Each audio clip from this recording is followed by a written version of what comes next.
All right. Good evening, ladies and gentlemen. It being 3 minutes past 6, I'll declare open the ordinary council meeting of June 2024. We wish to acknowledge and respect the traditional custodians of the land we're meeting on, the Wadandi people. We wish to acknowledge and respect their continuing connection to the land, waters and community.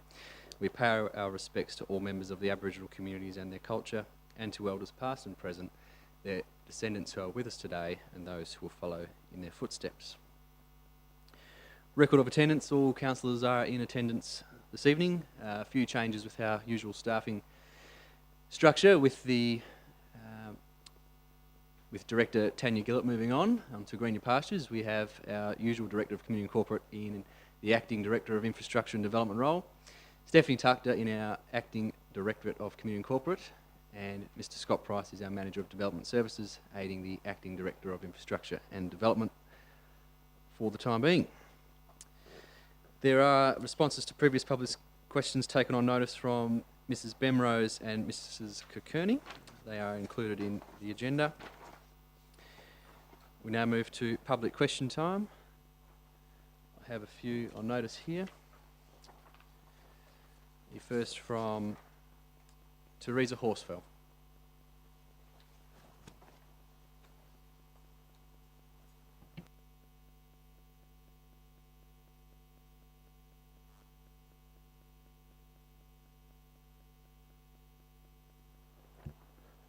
Thank you. Good evening, Chairman, Councillors and Mr McMahon. I refer to the EIL application for 148 Skippings Road, Boyanup. This whole EIL application process, with the manipulation of the guidelines to suit to benefit of a few for financial gain, is so wrong and immoral. Owing to the close proximity to our house, 136.1 metres, and a mere 20 metres from our fence line, this application should never have gotten this far, and it should never have been considered. We are appalled with the lack of consultation, communication, and the notion that our lives, livestock, and lifestyles don't matter. We do matter. They do matter. In fact, your very own mantra in our vision states, a lifestyle of choice, connecting community, culture, and country. We should be enjoying our lifestyle of choice, one that we have worked hard for all our lives, not fighting the greed of others to keep what we have. It's bad enough that when Brookdale Road gets graded, our end rarely gets done, or that we have no rubbish collection, or even a tip pass. The road drain, which takes the water which naturally runs through our property, has been maintained only twice in the last 21 years. The no man's land part of Skippings Road, which borders our property, has never been touched and is a fire hazard. We are the ones who put a fire break through there each year, and now you want to put a sand mine next to us. My questions are, with not having the resources to check or maintain the upkeep of our end of the road, we do not have the confidence that if this EIL goes ahead, that you will be able to ensure that all conditions are met. Our horses are purpose-bred performance horses carrying bloodlines sourced from Germany. It has taken a lot of investment and many years of select breeding to build up these bloodlines from world-class performance stallions. This EIL will present an extreme risk of serious injury to both horses and handlers and riders. Who will be responsible for compensation for any injuries, loss of use through injury, death or health issues to both our valuable horses and family directly resulting from this EIL bordering our property? Thank you, Mrs Horsfall, for the question. The Shire works to ensure all conditions of extractive industries are met and adhered to.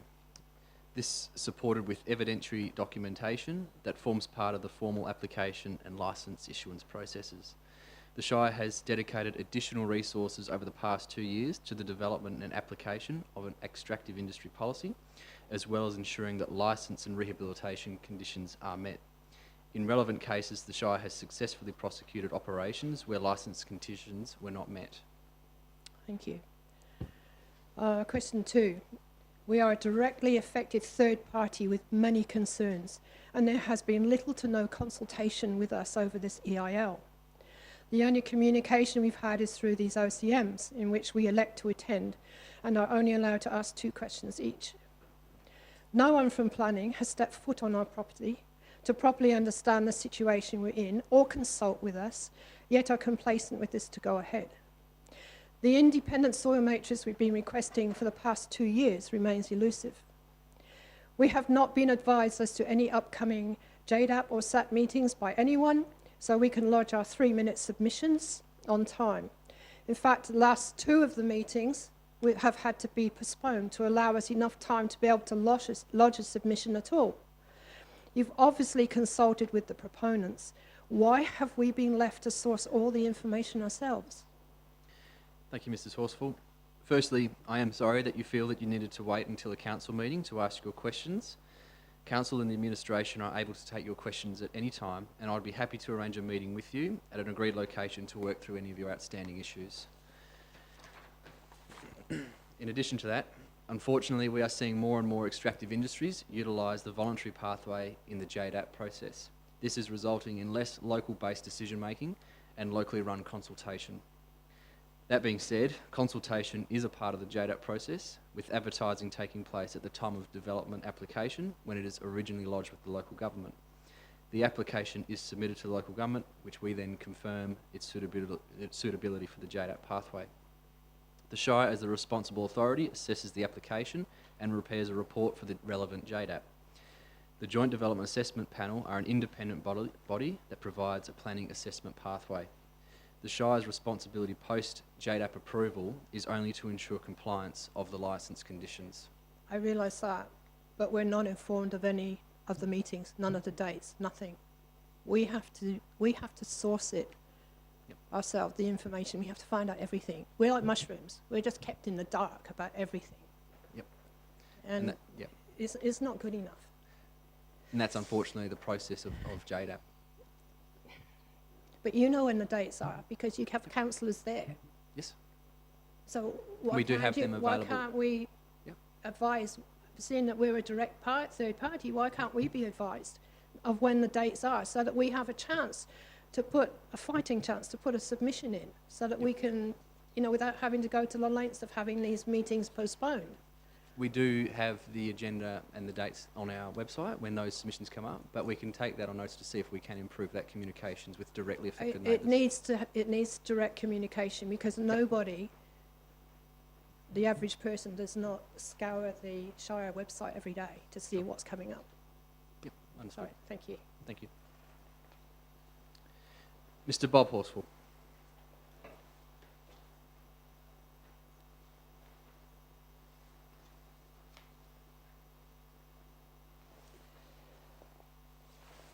Good evening, Chairman, Councillors and Mr McMile. My question this evening is about inspection and compliance of extractive industry licences within the Shire. Are regular audits of operating extractive industry licences in the Shire of Capel taking place? In addition, are all annual audits of operating EILs being conducted and the results published? Are all operating conditions of existing EILs being met? Does the Shire of Capel have an inspector assigned to regular reviewing operating EILs to ensure that they are complying with all of the conditions that are set? Has the Shire detected any non-compliance issues of EILs in the last 12 months? Thank you. Thank you, Mr. Horsfall, for your questions. In response to your first question, yes, annual audits form part of licence requirements the Shire places on proponents, or usually comes through even through the JDAP process. Your second question, the results are not published. Those are interpreted by staff and any necessary action is taken. Your third question, there are no current breaches being formally investigated and all previously advised breaches have been resolved. including prosecutions where relevant. Your fourth question, annual audits are conducted by Shire officers as part of licence conditions. Further, there may be cases where Shire officers conduct impromptu inspections as a method of ensuring compliance with the development approved standards. This generally occurs following a significant event, such as a high rainfall event.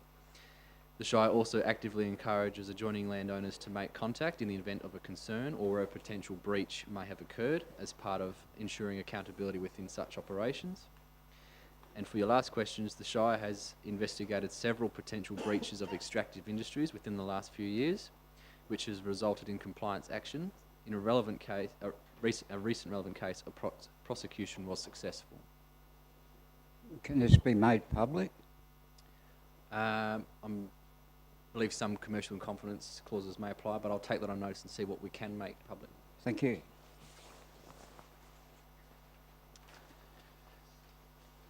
Okay, Mr. Anthony Tapastra. Not here. Okay, his question was in relation to fire access on the acreage in Dalyellup. Lots 1 to 14 of Acreage Boulevard have fire access trail at the rear of these lots. The developer has installed a fence along the edge of this track, which is 6 metres inside the rear boundary of our blocks. The developer advised us this was under the direction of the Shire of Capel. Can you please confirm this, and if so, is it usual practice for the Shire of Capel for residents to lose a fair bit of their land for a fire access trail? The way it has been done, landowners have lost up to 1,000 square metres of their block instead of having the actual lot boundary relocated. In response to that, the fire access track along the rear of the lots in questions was necessary for the purpose of enabling emergency services to have unimpeded access within any bushfire of the regional open space. This track also acts as a fire break and forms part of the developer's bushfire management plan. These access tracks were marked on the subdivision plan, and it was necessary and a responsibility of the developer, Cedar Woods, to advise all prospective purchasers of this requirement and the proportion of land within which these would be utilised for bushfire management purposes. And question 2, is it the standard practice and directive of the Shire that our rates will be calculated on the actual amount usable land we have? In response to that, rates are calculated on the rateable value of land, independently determined by the Valuer General's Office, multiplied by the rate in the dollar applied by the local government, and is not a direct result of land area usable or otherwise. Sarah Jane Gillett, present? No. Again, that's regarding the acreage in Dalyellup. Regarding the acreage development, Minimum Road, Dalyellup, on behalf of other residents, is there scope to divide or split the 2,000 square metre building envelope in order to place a shed on the different part of the block away from the house? In response to that, an application to create, modify or relocate a building envelope will be assessed against the provisions of the Shire of Capel Local Planning Scheme number 8. Any modification to the building envelope must not be more than 2 separate areas in which the total does not exceed the maximum area of 25% of the lot area, or 2,000 square metres.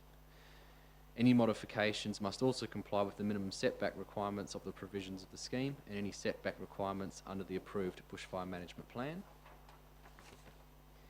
The Shire's planning framework has further rules and regulations to consider, so I recommend that each landowner speaks directly with our development services team about the specific circumstances of their land to gather further information. And her second question, regarding the acreage development, Minimum Road, Dalyellup, on behalf of other residents, regarding boundary fencing, what are the council's standards of material type, structure, height for boundary fencing and for building envelope perimeter fencing, i.e. the use of solid colour bond around either or both, a maximum height and either or both? In response to that, the Shire's local law, Schedule 2 large residential lot, for fencing requires all dividing fences to be post and wire with a minimum of 5 wires, among other requirements. The average height of these fences in special rule lots is to be 1.2 metres. No boundary fencing within the acreage shall be constructed of fibro cement, metal sheeting, colour bond or wooden pickets.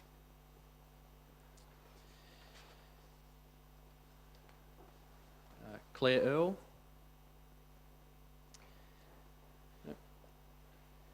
Her questions: who is responsible for the drains along Gavins Road, particularly from Cane Road through to Elgin Road intersections? It frequently floods in winter.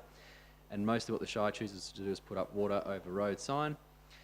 They are left there lying down on the side of the road most of winter and put up on wet days when it floods. It is dangerous for the local community, and most of the drains have not been tended to for a period of time. Some have even covered over the Shire graded roads. In response to that, the Shire of Capel manages the road maintenance of Gavins Road and all elements of the road reserve. This is done in collaboration with other agencies, including the Water Corporation, who also hold the rights and responsibilities for elements of the trading system. The road is currently under design review for major works for the whole of Gavins Road. This is following on in the ensuing years as a staged project pending budget availability. The design and permissions portion of the project is scheduled to be done in the financial year of 24-25, with anticipated works to commence in the following financial year. These works will see the road upgraded to address issues such as these and other. As an interim measure, the Shire has implemented a signage notification scheme to keep users of the road informed of the hazard as and when it occurs. This only occurs in periods of extremely heavy downpours.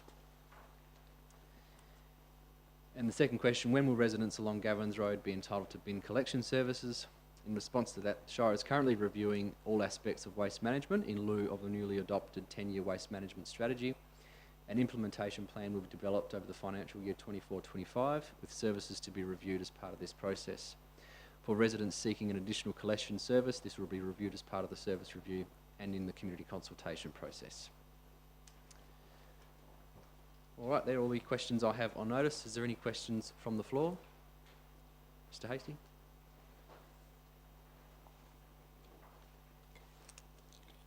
Good evening, President, councillors and all staff members. Just a quick statement. I've got 85 questions. I hope to use my 3 minutes to ask as many as I can, but the remaining ones I'll send via email to the council. I'm happy to take them on notice, so that way they're actually in the public agenda and will be responded to in the next ordinary council meeting at the start as well, if you prefer that. You want me to send them via email or? Yeah, if you could send them through, but I'm happy to take what doesn't get answered now on notice, Okay. Yeah. and that way they'll be included in the next meeting agenda. Okay, so I can ask questions from now? Yes. Yeah. Has the council considered implementing a phased approach to the rate increase similar to the one proposed by me to mitigate the impact on ratepayers? The council hasn't directly considered the proposal you sent through. However, conversations are still occurring within the council around the rating strategy for the 24-25 financial year. Okay. How would a phased rate increase align with the council's long-term financial objectives and budgetary requirements? I couldn't really answer that one off the top of my head. We'll take that one on notice.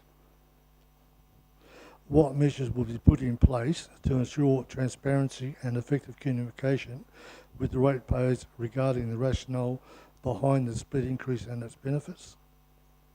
Well, that's if we consider a split increase, but I suppose we would, in normal circumstances, we would follow the same communication protocols as we have with our existing rating strategy, in which case we've done media releases, radio interviews, number of updates on our social media and website. And as we have done with our current rating proposal, we've held 2 town hall workshops as well. Would the council engage with ratepayers through public forums or information sessions to gather feedback and address any concerns regarding my proposed phased rate increase? Well, again, I suppose that's not what we're considering right now. We're considering the currently endorsed proposal, and we've done town hall workshops and it's currently open for public submission. I suppose if there is a appetite from the community to look down what you have proposed, we'll get that feedback through those submissions and we can have that discussion, which we'll continue to have before we make a final decision in July. Are there any potential challenges or risks associated with implementing a phased approach to rate increase? And if so, how does the council plan to mitigate them?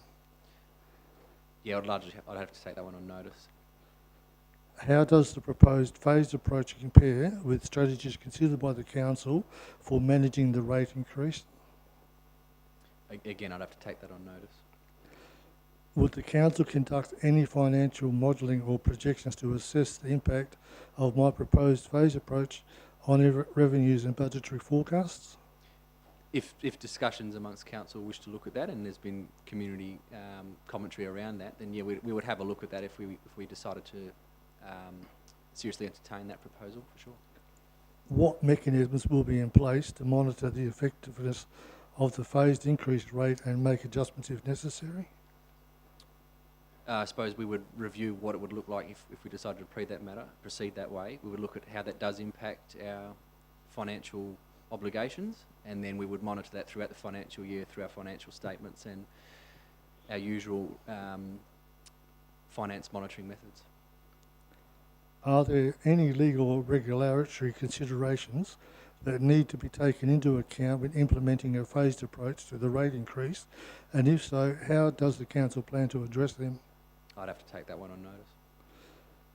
How does the Shire ensure the accuracy and fairness of the property valuations provided by Landgate? Seeing the GRVs are set by Landgate, that's their responsibility as they do independently. If people believe that their GRV is incorrect or hasn't been done fairly, then they can lodge an objection with Landgate. Can the council provide more details on how the differential rates are determined for each zoned group? The differential rate is categorised by land use zoning as per our local planning scheme. So consistent land uses such as residential areas or urban development will then have the residential rate and the dollar applied, whereas commercial zones or urban centres then also have a different rate, which is our commercial rate and the dollar, as opposed to rural land, which is obviously in rural or priority agricultural zone land, and then industrial land also falls under that commercial zoning. And then rural residential lots, so they also sit differently in the local planning scheme number 8. So they then have that separate rate in the dollar. That's the only way we can apply a differential rate, is there has to be a consistent land use. So we can't apply a rate for, say, 2-storey houses and single-storey houses, but we can apply a rate for this is a residential area and this is a commercial area. Given the significant increases in property valuations, what measures are in place to mitigate the financial burden on ratepayers, especially in residential zones? As the current rating strategy has proposed, we've reduced the rate in the dollar by 18.5%. However, given that the average increase in GRV was 48%, it does result in some property landowners having a different variation. So it's quite an individual circumstance. So the average is 48, but there will be properties less than that, and there'll be properties more than that. So in terms of the actual impact from the GRV reevaluation, it will be very much individual circumstance based. Okay, how does the council plan to address the impact of these increases on low-income households? Council has a minimum rate, and we also have a number of financial hardship policies and procedures within the administration to aid people that may be having those sorts of difficulties. But council has been conscious of the economic conditions in making its determination, as well as balancing that up against the objectives of the local government and what has been endorsed through numerous plans and strategies and community consultation. Can the council elaborate on specific projects and initiatives funded by the proposed 2024-25 draft annual budget? So there's a number of initiatives contained within this budget. Number one is out of sort of normal business. So we have our capital works program. While that does look quite inflated this year at $18.5 million, most of that is attributed to the Dalliot Multipurpose Community Youth Centre construction, of which about 95% of it is funded by external grants, not through ratepayer funds. If you remove that from the capital works equation, our traditional capital works area expenditure, so roads, paths, drainage, is sitting at about $9.5 million, and that's down $3 million from our usual expenditure of $12.5 million. Council's tried to reduce that expenditure area this year to try and reduce its budget growth. We've had this year. We've also budgeted though to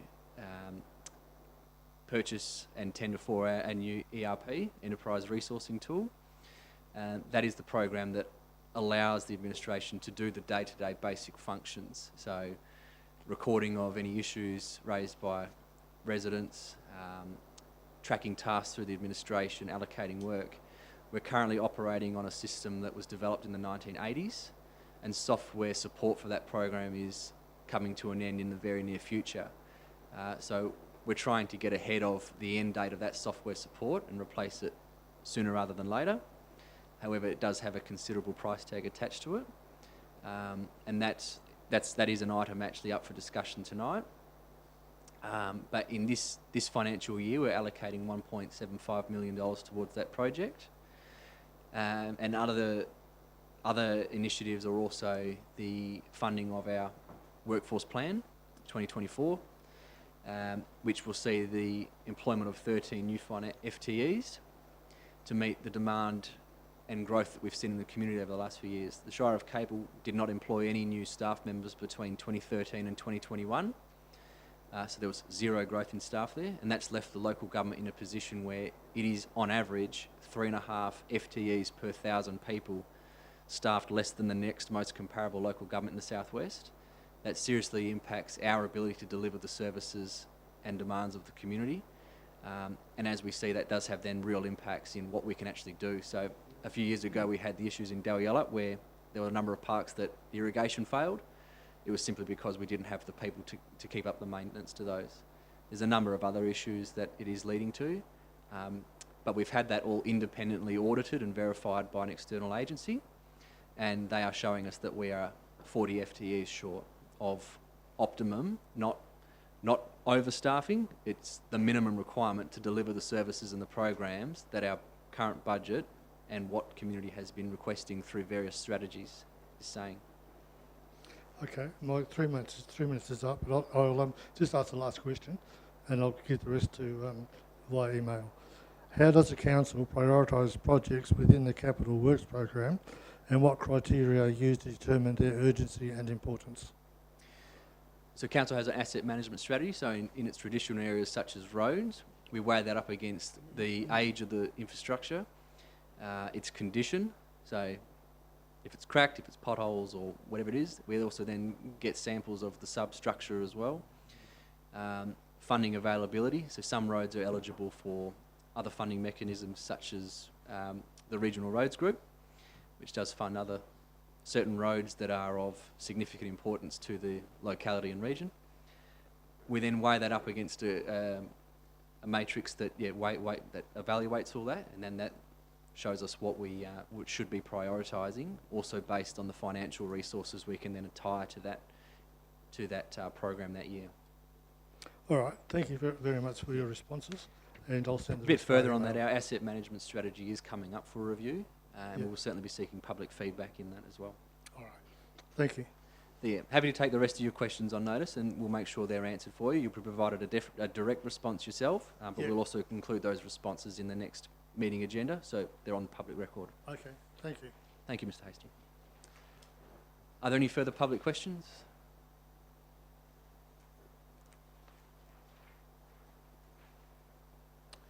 No? Applications for leave of absence? Nope. Declarations of interest, I haven't received any. There was none. Notice of items to be discussed behind closed doors. There is one item this evening, 20.1, Dalyella Library lease. Confirmation of the minutes of the ordinary council meeting for the 29th of May 2024. Is there a mover for those minutes? Moved Councillor Sharp. Seconder, Councillor McCleary. Councillor Sharp. Councillor McCleary. Is there any discussion on those minutes? No? Anything further, Councillor Sharp?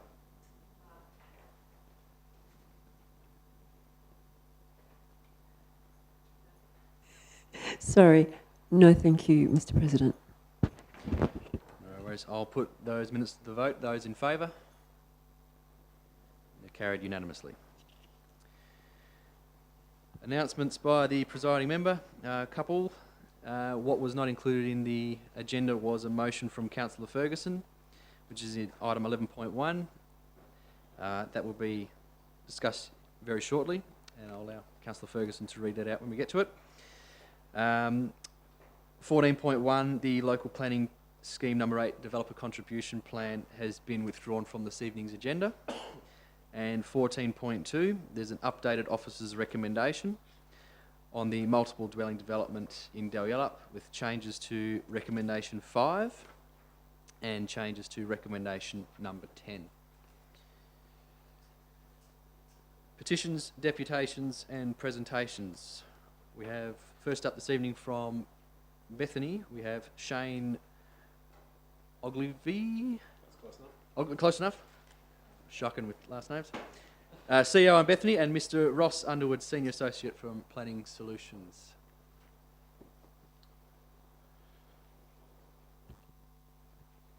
Thank you, Mr. President, councillors and council officers. Thank you for having us here today. My name is Shane Ogilvie. I'm the CEO of Bethany Housing Limited. We are one of the largest providers of community housing in Western Australia. And it's a privilege here to be here today to talk to you about our what we do as an organisation and present to you the development application to build some much needed affordable housing in Dalyellup. At Bethany, we are one of the larger providers of community housing in the southwest region, and we also provide aged care and retirement village solutions in Western Australia, predominantly the southwest and the Perth metro area. This development that we're presenting here today gives us the opportunity to provide 50 houses to seniors looking for affordable and social housing. It's located adjacent to housing we already have developed in Dalyellup. Has great amenity for people who live in social housing, great walkability, great proximity to our existing aged care home, which was opened early last year, for people to transition later in life if they do need that. We thank the council officers for their pragmatic approach to working with us in this project, and Ross will tell you a little bit more about the details of the project.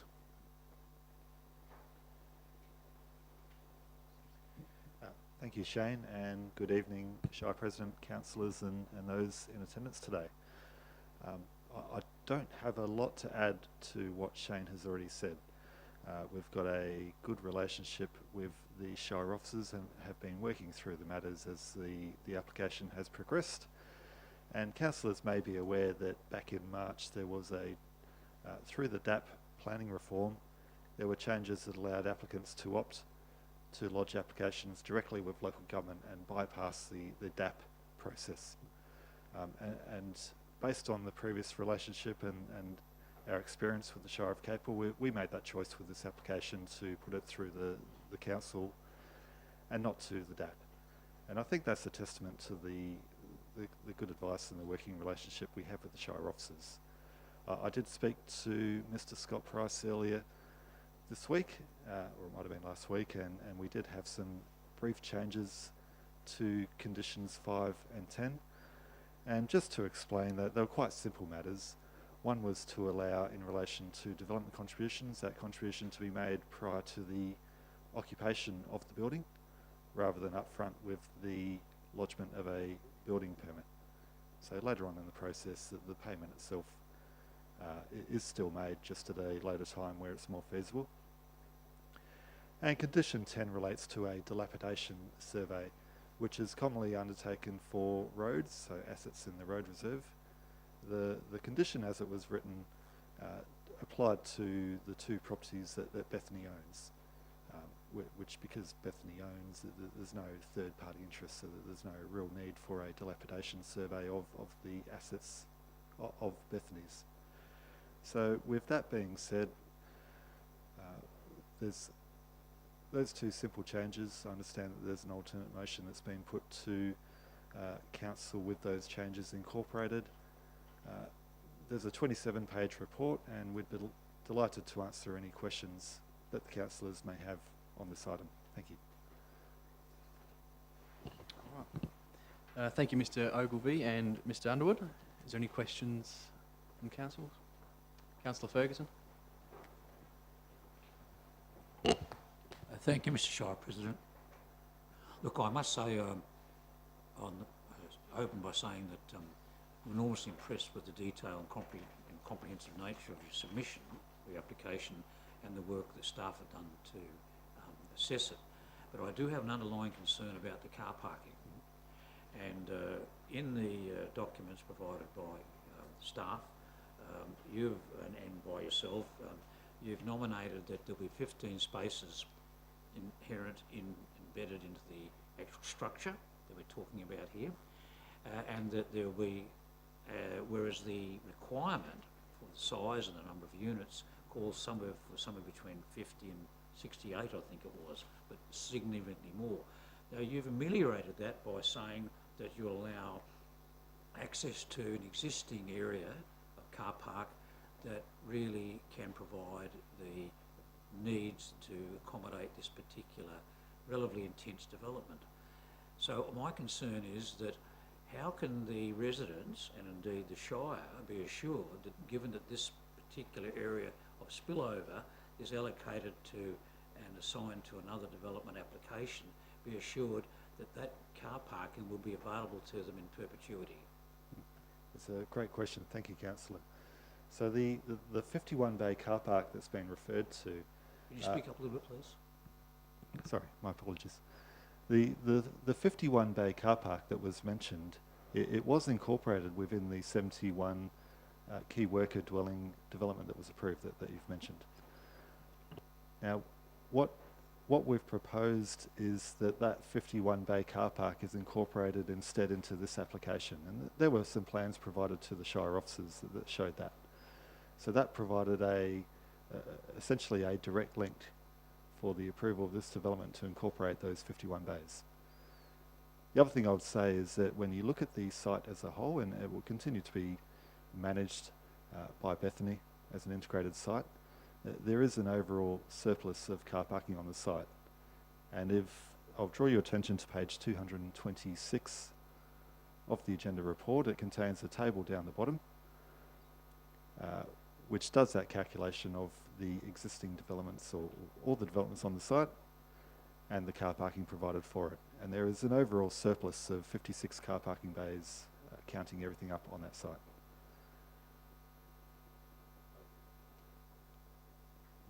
I suppose I don't want to overdwell on it and consume too much Council's time, or yours, but my concern is that if indeed you subsequently decide to intensify the development in that precinct, which is possible, maybe even probable, how can the people who are buying into this particular project be assured that they will have access to viable, reasonably accessible car parking into the future?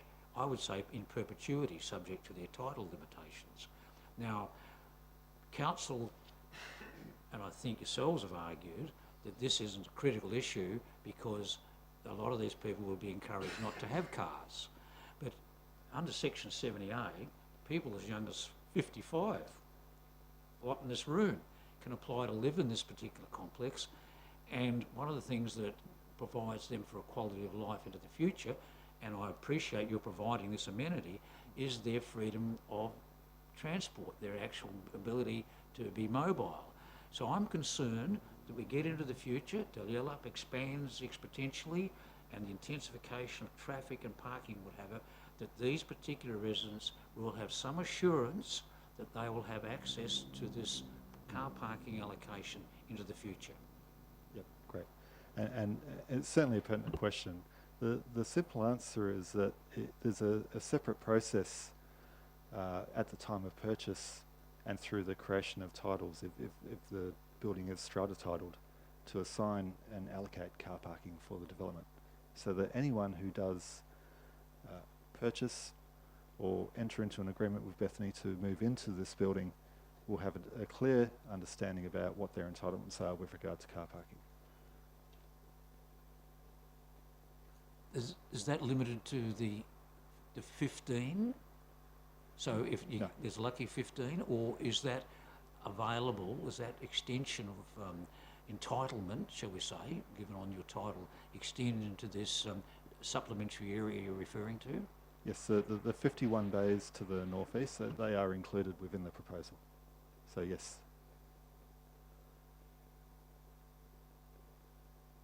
I can be comforted in a decade's time no one will be fretting about car parking. No, there's more than enough car parking on this site. Thank you. Thank you. All right. Any further questions?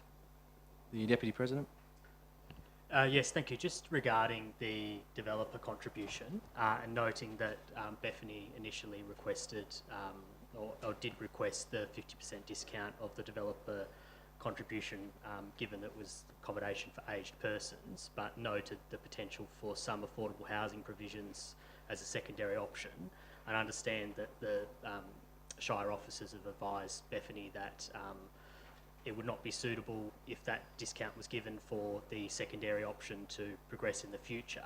Can I just get some confirmation from Bethany that there's an understanding that, as per condition 15, that if there was a change of, that first of all, that Bethany is accepting of that finding, that the 50% discount's only eligible for Bethany given that it has to meet condition 15, which is the conditions for the occupancy and their age. And secondly, that if there was a desire to, for the potential of some affordable housing provisions, that's understood that the remainder of that discount would then have to be paid after a amendment to these conditions. Sure. And there was certainly a lot of discussion amongst Bethany and ourselves about that particular point. And the approval to this development will be an approval for the apartments to only be used for over 55s or dependent persons.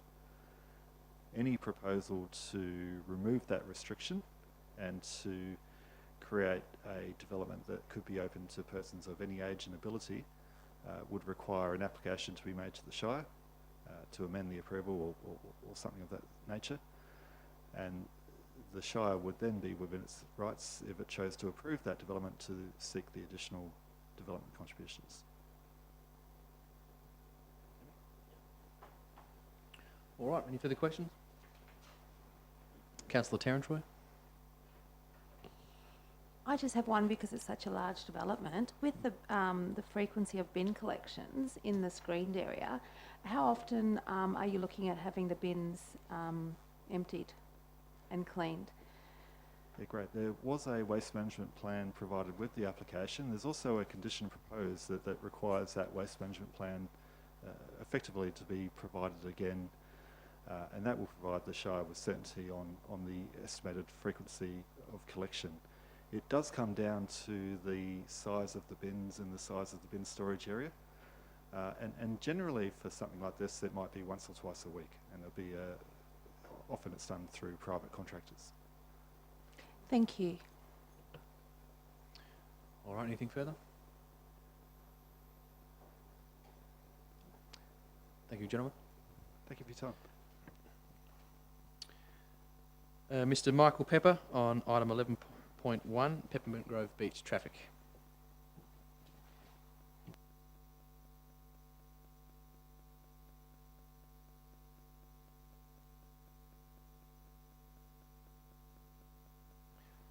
Sorry, that's it. Good evening, Shire President, Mr. Kitchen, Mr. McMile, councillors, staff and meeting attendees. I pay my respects to the Wadandi people of the Noongar Nation and their elders past, present and emerging, upon whose land we're meeting tonight. My name is Michael Pepper and I've lived in Peppermint Grove Beach for the past 4 years, along with my wife Janet. We greatly value living in the Capel Shire and love living in Peppermint Grove Beach. And since making number 26 Peppermint Grove Terrace our home, we've become increasingly concerned about the safety of pedestrians at the southern end of Peppermint Grove Terrace, hence the recent submission that was made to Council outlining both our and our fellow residents' concerns. And I'm sure that you've all been provided with a copy of that attachment, which had many signatures and also some anecdotal accounts of people's concerns. I wanted to thank the Council for listening to our concerns, and we've been heartened to already see some activity along Peppermint Grove Terrace with regards to some monitoring devices that appear to have been placed in the past 10 days or so. Although I point out that the wet road conditions appear to, I'm thinking that we're not seeing the speeding cars, and maybe they're wondering what those those rubber lines going across are doing, the traffic appears to have slowed, but it's probably a combination of the rubbers and also the wet weather. The section of road is a really popular pathway for residents and also tourists and young families, and in particular young children. And it also coincides with the pathway that comes across from the big lookout. So we get a lot of traffic on there. Probably the worst times, or what I would see as the most dangerous times, around long weekends and summer holidays. And there's many pedestrians crossing the access to the beach. And that coincides with the most dangerous part of the road, where there's two blind bends. I'm aware that probably about 18 months, 2 years ago, one of the residents did raise a concern, and we had the limited sight distance signs put in. Now, while they address the need for some drivers, there's a lot of people that probably don't take a lot of notice of that. And we still hear the screeching of tyres on the bends as they head around the corner. And I think you might have seen one of the photos actually showed a car was going right on the wrong side of the road. And that's probably the extreme. But on many occasions, both myself and other residents have felt unsafe crossing the road. In fact, every morning I take a lot of caution. And I'd say one of the things that's of most worry is young children when they're crossing the roads, or even in their early teens. They don't have the same judgment, as they don't allowed to have car licences because of that fact, because you can't judge the speed of cars. We've also got a resident, Dolores Lamb, who you may know, who lives up on Sunset Close, and she's very very poor eyesight. She accesses the beach almost daily in the summertime, and so for her, crossing that road is also a worry.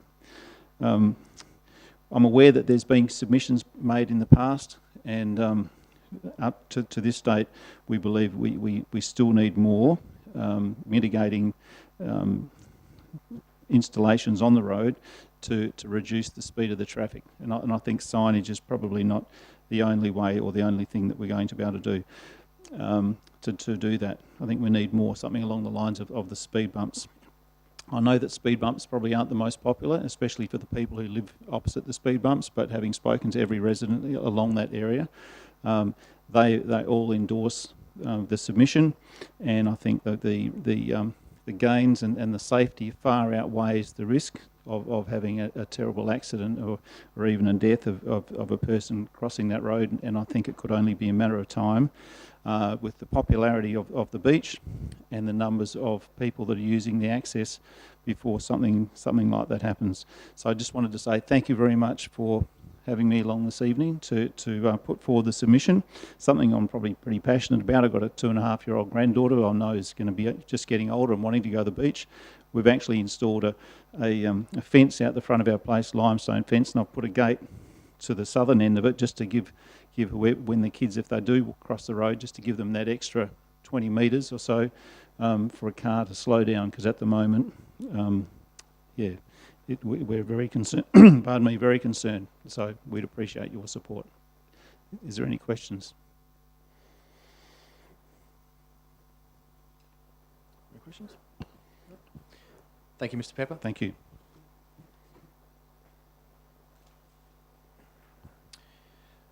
Motions of which previous notice has been given. There's a motion on notice from Councillor Ferguson. Councillor Ferguson, do you wish to move your motion? Thank if you could you, Mr. please. Shire President. I'd like to move the motion, and I look forward to a seconder. Seconded by Councillor McCleary.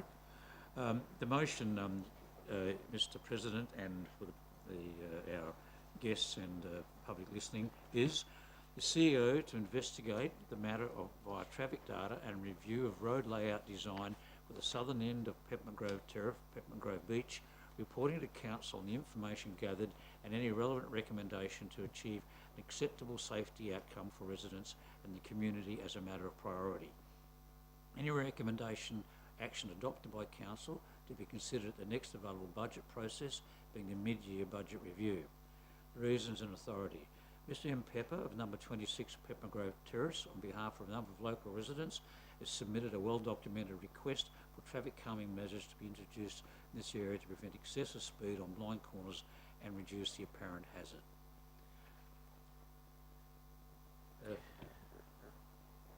I'd like to speak to it, if I may, Mr. Oh, you've still got the call, Councillor. Thank you, Mr. President. When this matter was circulated amongst councillors, it immediately struck a chord with me, because as a resident of Peppermint Grove Beach, I do actually walk occasionally on the northern end of the beach, and when I've come up from the beach and watched the traffic movements on this section of the road, I've been astounded.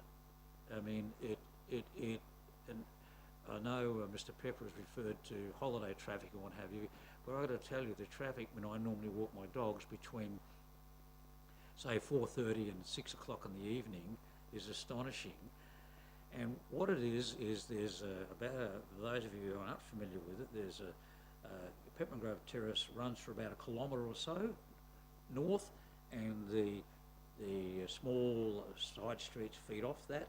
This particular section is unique in the sense it has a blind corner at both the north and southern end, and people just roar around that corner, fly around that corner, accelerate along that straight stretch, and then careen round the following corner.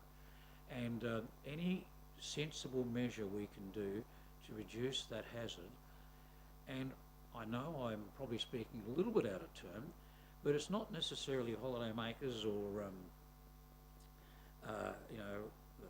subbies with white van syndrome in four-wheel drive dual cab utes or something like that. I've actually seen a number of family groups who are hastening back from school or to school or whatever, with infants on board doing the same thing.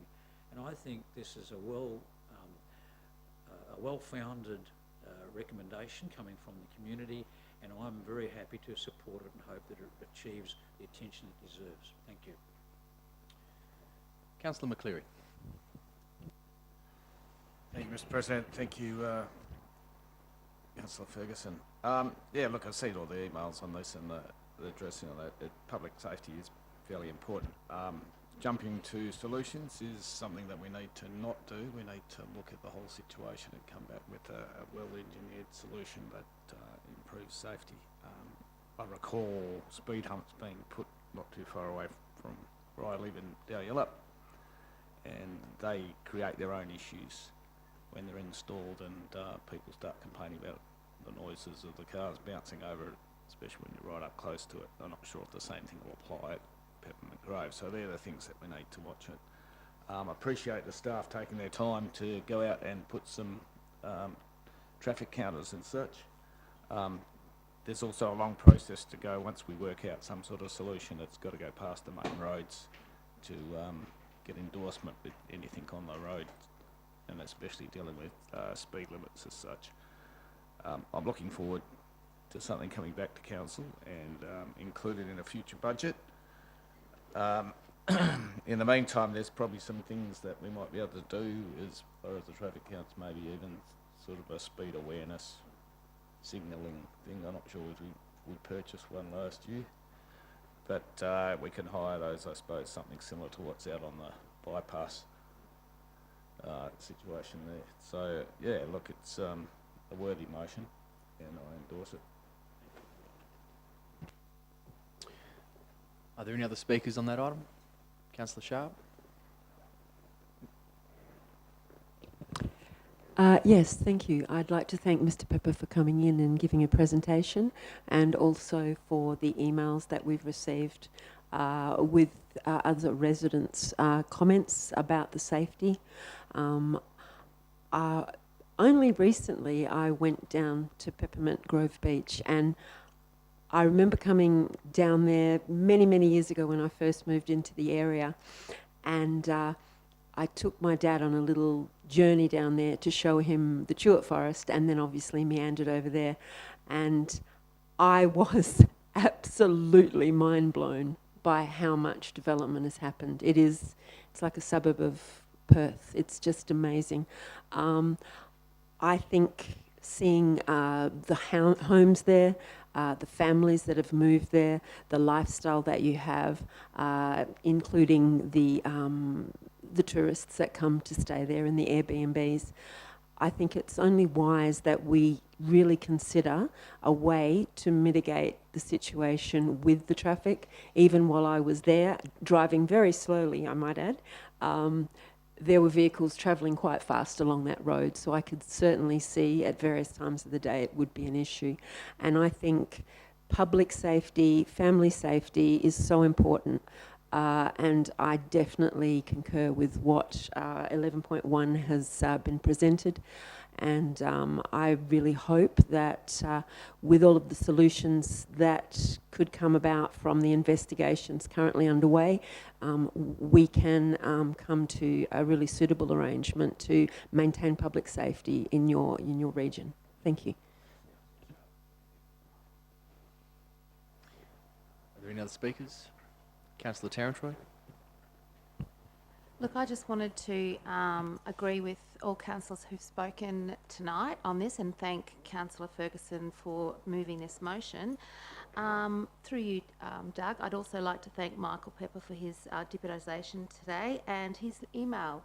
And the thing about his email was that it was he had 24 resident signatures. A number of them were from Sunset Close, and then the rest were from Pepe Terrace.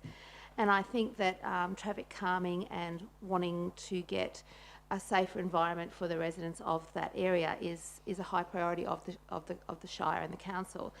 I also note, as other councillors have, that yes, Shire staff have already put traffic counting measures in to start addressing this issue, but I agree with Councillor McCleary, we can't just jump in and make rash decisions. We have to do well-founded decisions based on looking at the situation and what can be done and what would be helpful and the outcomes with whatever we do in that area. Thank you. Are there any other speakers? Councillor Noonan. Thank you, Mr. President, and thank you, Councillor Ferguson, for bringing this motion, and Mr. Pepper for bringing the submission to council. I agree. I think that that it's certainly an area of road which is dangerous. It's widely used, and I just raised the point that with the increase in electric vehicles, which are essentially silent for a lot of their operation, that the risk of a tragic incident occurring is only increasing. So I think this is an important thing that we do need to find a solution for, and I'm mindful that the counters are down there now, but as Mr. Pepper pointed out, long weekends and summer, there's an exponential increase in the volume of people using that particular road. So we need to be mindful of that as well. So yeah, I look forward to seeing some action occurring there. Thank you. All right, anything further? No. Councillor Ferguson, you wish to close? We'll get it right one day. Just in finality, and thank you, Mr. Shire President, I'd just like to commend this motion to council. I look forward to your support. Thank you. All right, with that, I'll put it to the vote. Those in favour? And that's carried unanimously.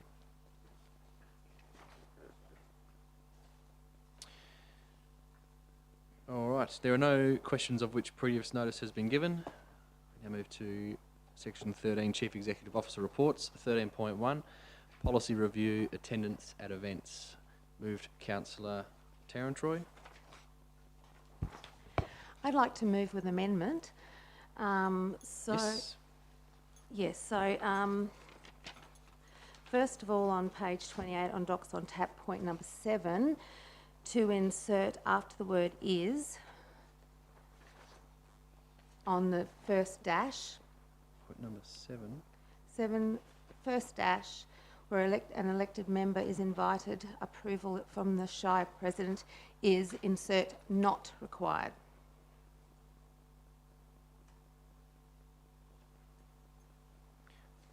So I've got some other amendments as well.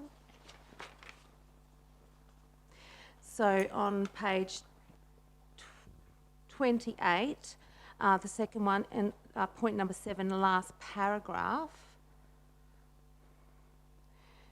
in the first last paragraph, the Shire President, cross out and replace it with or.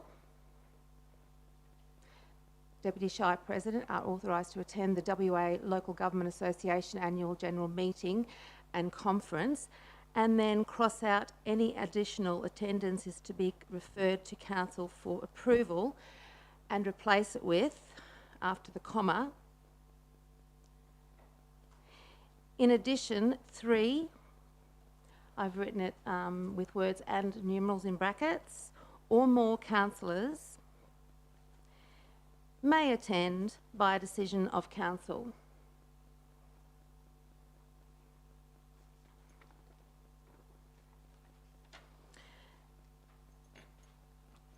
Okay, then I've got on page 28, going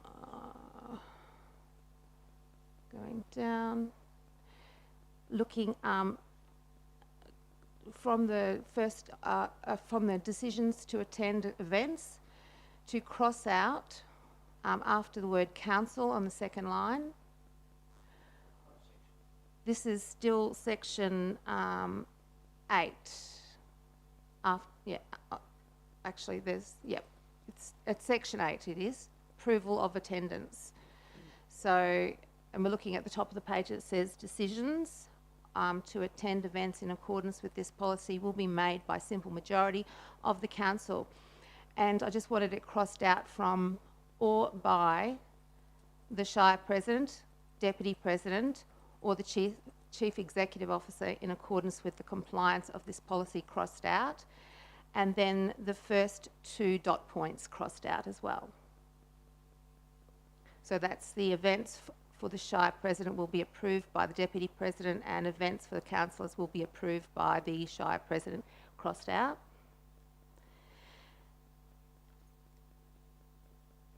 Okay, and then on page 29 of Docs on Tap, number 10, in the 3rd paragraph. Oh, sorry, I did miss one under 9. Under payments in respect of attendance, in the 4th paragraph down,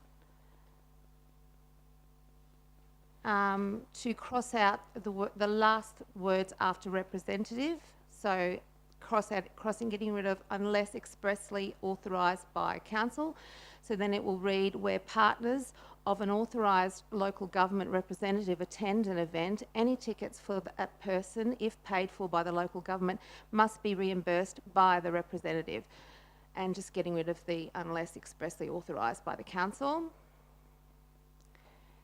And then, yes, sorry, I'm going too fast, sorry. I apologise. Yep. And then in number 10, I think it's,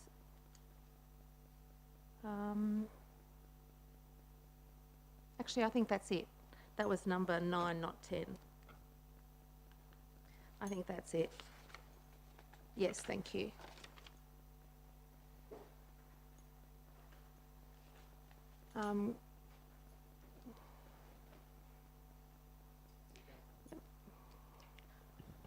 Do I get to speak to why did the... Not until I've got a seconder. Okay. Is there a seconder for that? Councillor Mogg? Councillor Tarantroy.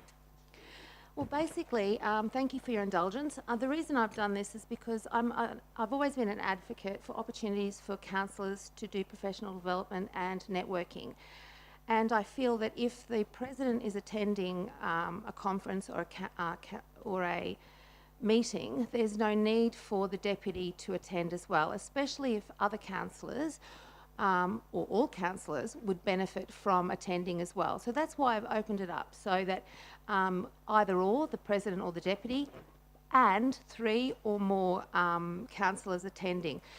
When you attend Walga Conference, which is coming up in the agenda in this tonight, you learn so much, and it's the networking opportunities that you have with other councillors of other shires who are facing similar issues to what your shire is, and you can network with them, you can discuss things, what worked for their shire, what didn't, what worked for their council.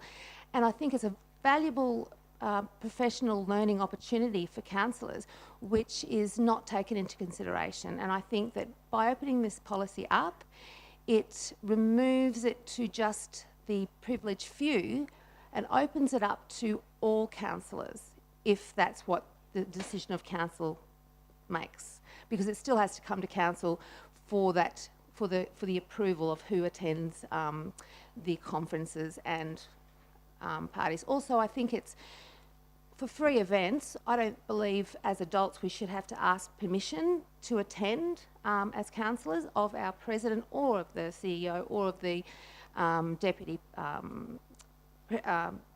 president. I believe that we all abide by the code of conduct and we take our role as councillors seriously. We're often told that we are not councillors just when we're in chambers, we are councillors 24/7. Therefore, the code of conduct applies in all places in everything that we do. Very similar to when you're a teacher, okay? And I'm one of those. So that's why I've made the policy changes, and I hope my fellow councillors will consider what I've said, and I'm happy to, I mean, people who have been sitting at this table as long as I have and longer have known that I'm an advocate for a team approach, and a leading approach, which allows the leader to take everyone along for the ride, not just the privileged few of top management. Okay, that's just where I come from. Thank you. Councillor Mogg. Are there any other speakers to the item? Thank you, Mr. Shire President. Councillor Ferguson. I'm not sure whether I can support this or not, because I've actually just been blitzed, and my ageing brain, I'm a plus 55 by the way, gentlemen, is struggling to absorb all these perhaps quite meaningful amendments that Councillor Tarrant Troy has proposed. So, but this is more of a question. I wonder if staff could enumerate for us the variations or changes that Councillor Tarrant Troy has proposed. And I think I have a problem with one of them, but let's see how we go.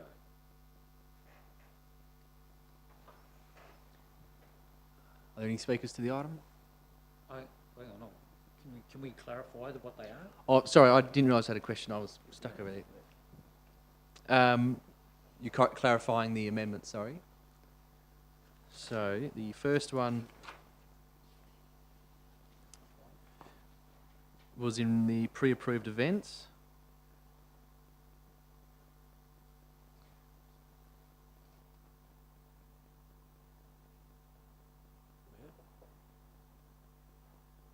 Seven, okay.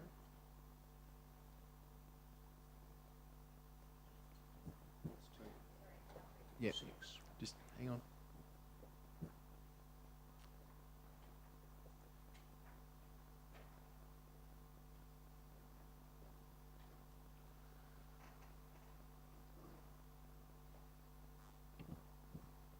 So what, can someone enumerate what those changes are? So the first change is to pre-approved events. So where the Shire approves attendance at the following events, the first change is that. Section 2. So it's 2, clause 2, where an elected member is invited, approval of the Shire President is not required. The second change is in relation to attendance at the Walga annual general meeting, where it's that attendance is by the Shire President or the Deputy Shire President, and then 3 or more elected members. The next change is in approval of attendance. In the paragraph starting with decisions to attend, the change is that it'll read decisions to attend events in accordance with this policy will be made by a simple majority of the council. Everything after that is then deleted, and then the first 2 dot points are deleted. And the final change, that is the final change.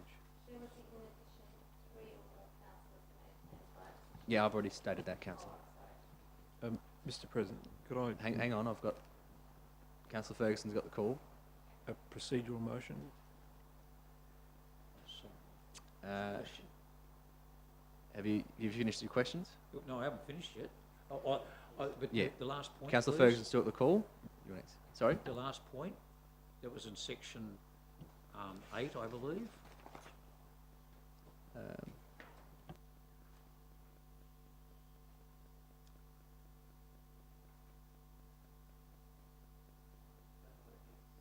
Um,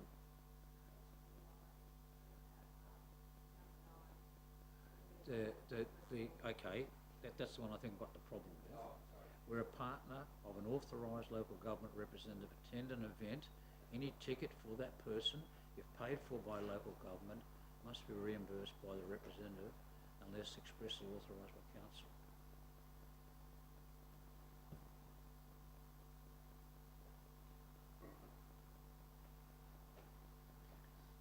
Well, must be reimbursed unless expressly authorised by council. I must say I don't have a problem with the original wording, personally. So I you will... speaking against the motion, Councillor? I'm going to speak against that section of the motion unless the mover chooses to withdraw it. Well, it'll need to be an amendment to place it back Well, I move an in. amendment that we retain the paragraph as printed in the report. So is that... Are you putting all of them back in, Councillor? No, just that one in section 8. No, that can be an amendment.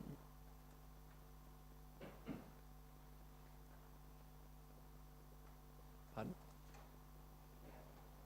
You moved it as an alternative. Yeah. Okay, so is it just that change to unomit the last Yes. sentence to that clause in Effective payments in Shire respect to President, yes. attendance? Yep. Okay, so that's...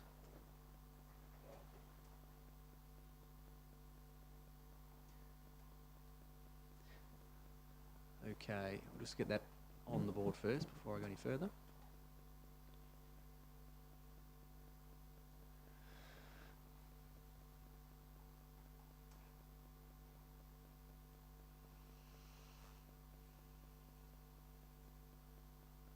All right.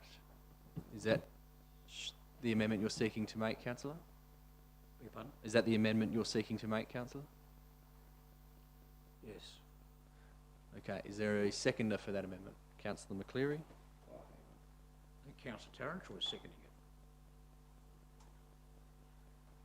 Sorry, I called Councillor McCleary as I was looking that direction. Councillor Ferguson? Well, look, I appreciate some of the earlier changes that Councillor Tarrant-Troy has proposed. They do follow her principle of opening it up to a wider agenda of councillors attending these functions, and historically I've found that to be beneficial, enormously so. But then I don't want to take away the discretion of council to make provision for circumstances where there may be justification for what's included in the original business item. So I would like to recommend that we retain that particular aspect. Thank you. Councillor McCleary.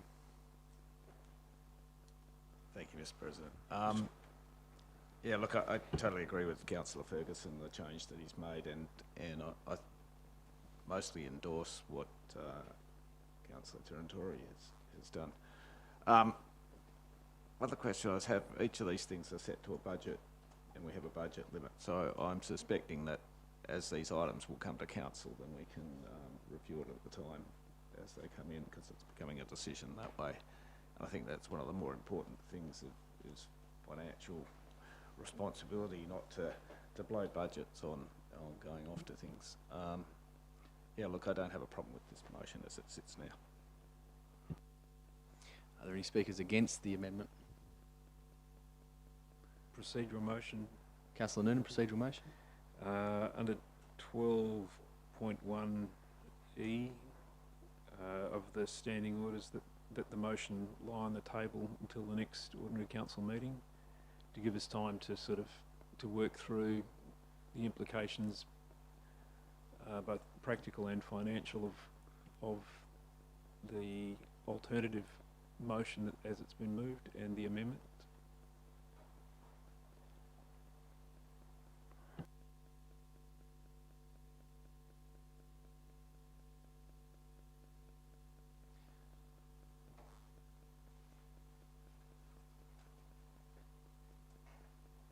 All right, procedural motion moved. Councillor Noonan, is there a seconder to that procedural motion?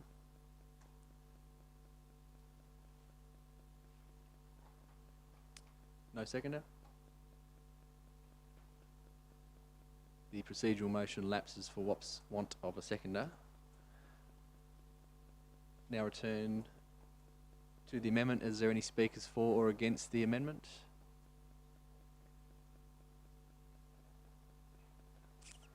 Councillor Noonan? Well, so it appears the council is resolved to deal with this tonight and to deal with all of the amendments that have been proposed tonight, and that's fair enough. That's the council's prerogative. I agree as well with most of the changes. I think that that it makes sense to have an open policy and the opportunities for multiple councillors to get along to multiple events. But I'm mindful that the way we operate at the moment is that occasionally there are events that occur, and case in point was the invitation to the Leschnault timber industry group meeting last night that I was invited to on Monday morning. It didn't occur to me to call Doug, call the president, and ask permission to attend. I attended as a... Sorry, Councillor, just on relevance. Well, we're just talking about this one amendment, just specifically on that one sentence. Making the point that the way things operate at the moment works. I'm not sure that any of the changes that have been proposed are necessarily going to make anything work any better. I think that you can make a strong case for both the President and the Deputy to attend the Walga conference, given that the Deputy's has to fill in for the President whenever the President's not available. So, and there's still the opportunity for... Sorry, Councillor, I need you to be relevant to the amendment. Yeah, and the point is that because there are so many amendments within this alternative motion once this amendment's dealt with, it will go back to the whatever becomes. It'll go back to the substantive or the substantive with the change. Yeah, there's still plenty of time. It's just we're on just that particular sentence at the moment. So I'm happy for this amendment that Councillor Ferguson has proposed. I'm happy for that to go ahead, and I think that it probably brings it back to a more reasonable proposition. Are there any speakers for or against the amendment? No, I'll just say I'm voting against the amendment because of all the amendments proposed. It's actually one of the ones I agree with the most, in that I don't believe the local government should be reimbursing partners of councillors or the local government representative to attend functions. I think if you choose to go along, and if you stay at a hotel or something and your partner comes along, then that's fine. But in terms of meal allowances and those sorts of things, and I think that should absolutely be at your own cost. So I'd be in favour of this particular clause remaining as it is, as proposed by Councillor Terrantroy initially, in that partners.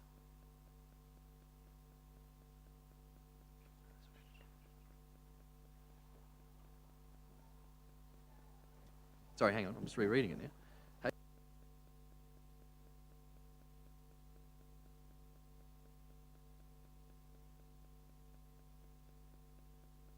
But so I'm sort of actually in favour of leaving it, but the only issue is that with it removed, it doesn't actually make the clause make any sense. So there'll actually need to be further amendment for it to actually make sense. Pardon?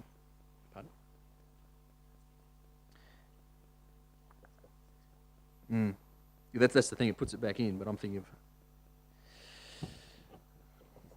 Yeah, look, I think we have to put it back in to make it make sense, and then have to take it out. But I think I might take up an initial move by Councillor Noonan to defer this, because I think there's a few things to work through here. But we'll deal with this first. So all right, I'll even back up to the floor. Are there any further speakers on that amendment? Councillor Terrantroy. So removing this, unless expressly authorised by council, was for the same reasons that President Doug Kitchen said, was so that the Shire and the residents aren't paying for partners of councillors to get meal allowances and the like, and tickets. That's why that was taken out. I'll be voting against putting it back in, because it does make perfect sense if you read, where partners of an authorised local government representative attend an event, any tickets for that person, we're talking about the partner, if paid for by the local government, must be reimbursed by the representative. The representative is the councillor. Thank you.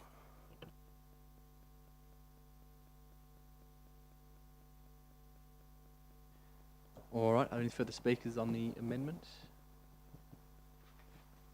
Councillor Ferguson, do you wish to close? Thank you, Mr. President. Look, I just heard what Councillor Tarantroy had to say, and I very much respect that. But I think the original wording provides the protection that she's anxious about, and that is unless expressly approved by council. Now, it just leaves it open, in my opinion, that there might be extenuating circumstances that might justify it. I can't for the moment think of one, but nonetheless, life has these unusual events, doesn't it? And I actually think that we should leave. I don't see a problem with leaving it in there, because it actually provides council ultimately with the arbiter, to be the arbiter on this particular matter. Thank you.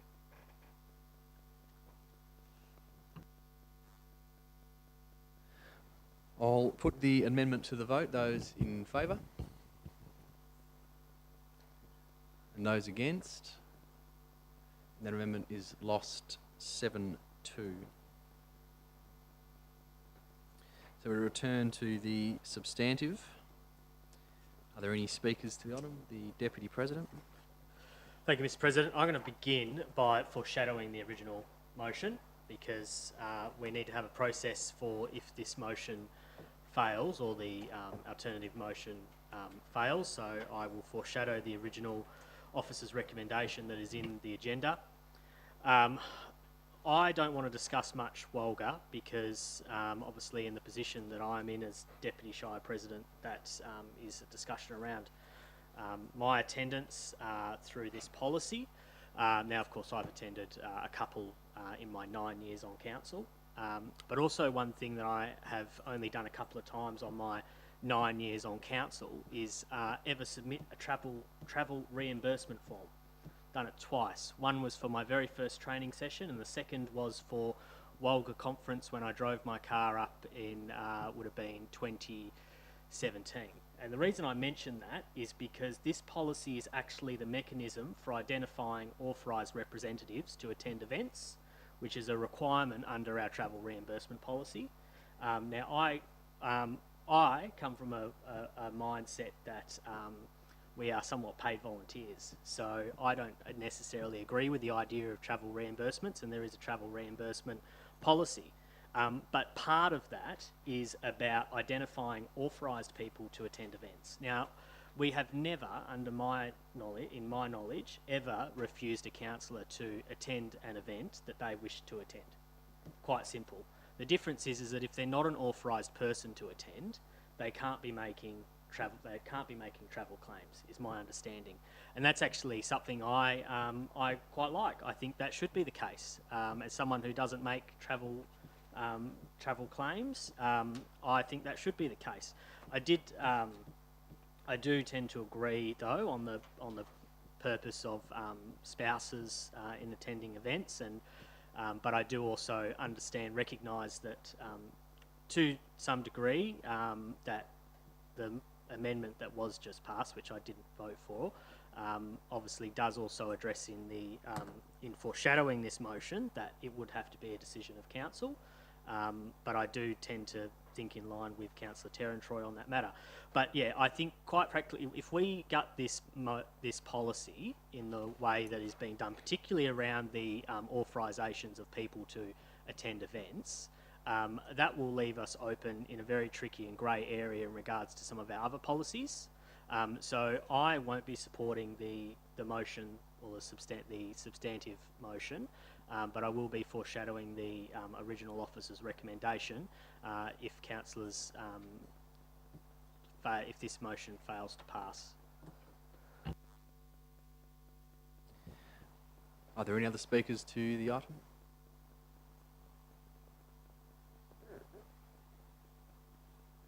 No. Look, I'll probably just say a few things and just probably echo some of the sentiments of the Deputy President. While I agree with some of the intention from Councillor Terran-Troy around the attendance of the events, I don't think I've ever rejected an attendance at an event from an elected member in my time. Certainly can't remember, but then again I can't remember being asked by some of you to go to some things. But I think there's certainly some things in that list that we do need to work through, because if it's a Shire of Capel hosted ceremony or event or function, so what springs to mind there is the citizenship ceremonies.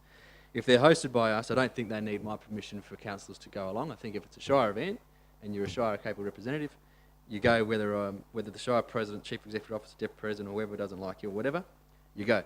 There certainly is a need for there to be approval to some events, particularly some things that could run contrary to either council positions or where it's more of a formal invitation to the CEO and the Shire President. So I think there's some things we can work through on that pre-approved events list. In fact, sort of how it's worded, saying it's pre-approved, but you still need approval.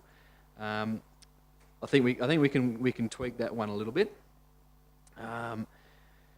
But certainly there's a lot there which I think is perfectly fine if for elected members to go along to. Certainly doesn't need my authorisation. But we do need to, as suggested by the Deputy President, we do need to work that one through, because that does run into some complications around our communications protocols and how that also then ties in with the Act, because there are requirements around those sorts of things, given that the Shire President is the spokesperson of local government. Elected members can't just go along to events they're invited to as a Shire representative. That's where that gets ticked into, because only the Shire President can go along as the representative for the Shire unless it's delegated. That's probably where that request and that approval comes from. But I have been quite liberal with that in previous times, where elected members gone along to some opening or award ceremony. I've said that's great, go along, say a few words on behalf of the Shire if you like to. So I think that's we need to just be careful on that one. Certainly think we should free some things up, but there are spaces where it is still needed. The attendance at the Wellwell Conference, I mean, we're talking about that later on tonight, so I won't drag on that too much, but I do think it is important that both Shire President and Deputy are there, because there is a shared role between speaking and acting on behalf of the local government in that manner. And there are functions held at the General Conference which are really only for the Shire President and the Deputy Shire President and the CEO. So there is a role to play for those roles there. And as we are looking at it, and later on tonight, there is scope there for other elected members to attend. The policy is saying, though, it'll be the President, the Deputy, and then 2 others. And that's just so that we actually have some general understanding of what provision to place in the budget, which I do think, given that the significant cost around going to Walga with accommodation that's provided, but then the actual cost of the conference itself, it is in the thousands of dollars. I do think we need to be quite careful and cautious with that one, in making sure we're not sending too many people, because I have been along to there before where entire councils have sent their entire elected member cohort and then only half of them showed up. And when it's a few $1,000s a pop, it's a bit of money down the drain that you then can't get back if you didn't show up. So we need to be careful with that one. But also the decisions to attend events, that's something that needs to stay in there, because that is especially with the delegation there to the Chief Executive Officer, because staff are invited to a number of professional development events throughout the year, as well as CEO and others. That certainly needs to remain there, because if we didn't have that, it means that council will be getting requests every month for staff to go along to some training event or function in Perth or something like that, which it really isn't something that needs to be bogging down this council. It's not something we need to be discussing. So at the very least, the Chief Executive Officer needs to stay there. But certainly I do think, as that is proposed by officers, it needs to remain as is, that's some of the other reasons I won't be supporting as is, and hope that we do move back to the foreshadowed motion from the Deputy President. But there are also a number of things that I agree with in this motion from Councillor Townsroy around reimbursement for partners. I agree. I don't think partners should be getting reimbursed. And I do think we can free up certainly a lot of those pre-approved events. I mean, I think we've all been probably pretty non-compliant with that part of the policy anyway. So that's pretty much it for me. I encourage others that this policy gets voted down. This amendment, from Councillor Townsroy. We go to the foreshadowed motion from Councillor Sciano, and we go from there, because there's just a few issues there we need to work through with the other policies, but also state legislation. So, can I move a procedural motion, Mr. President? If it's 12E again, you can't do it. No, it's not 12E. It's 12.1A, that the motion be deferred until the next ordinary council meeting. 12.1A. Is there a seconder to that? Hang on, I'll just get seconder first. Seconded, Councillor Sharp, so that I know it's on the table. Councillor Ferguson, a question? Is this the same motion that was introduced? No. The previous procedural motion introduced by Councillor Noonan was for the motion to lie on the table. And what's this one? This one is for it to be deferred until the next meeting. Same effect, essentially, but worded slightly differently in the standing orders, which means that Councillor Noonan can still move it. Councillor Noonan, you have the floor. Thank you, Mr. President. I think it's bizarre, and I certainly imagine that the staff and most councillors would not have anticipated this to become the most controversial of all of the motions that were going to come to us tonight.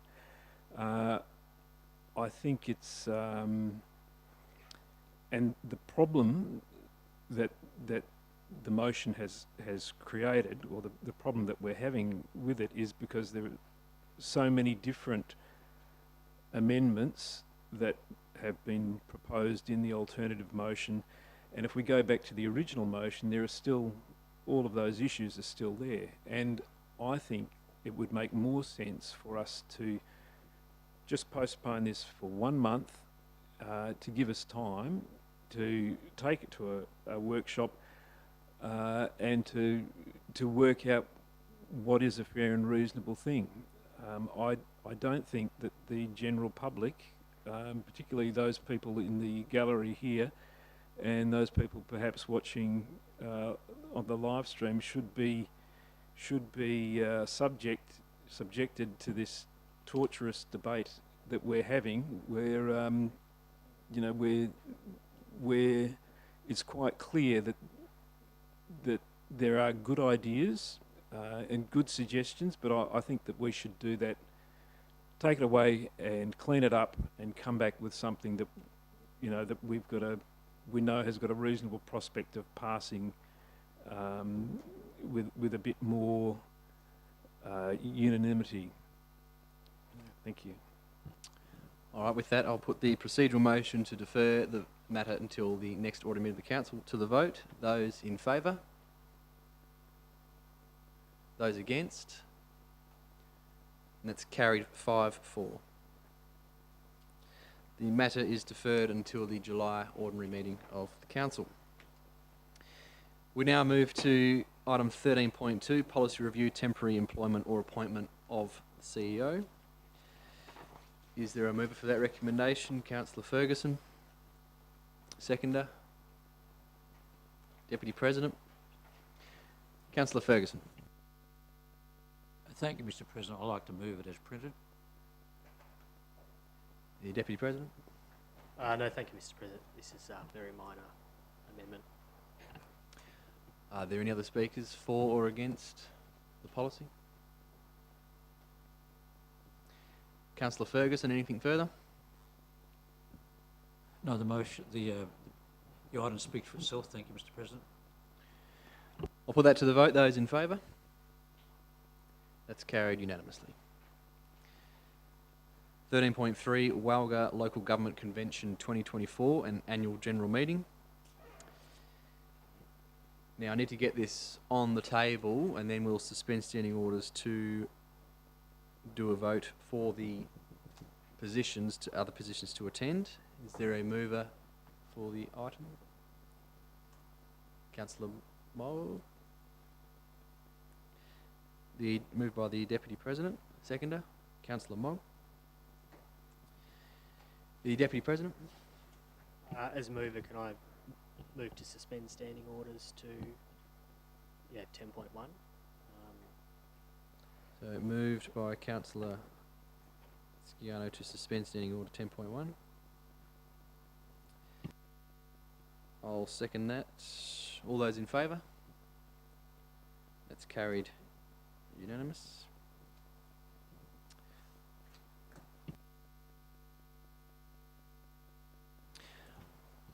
All right, with that suspended, can I get an indication of which elected members would like to attend?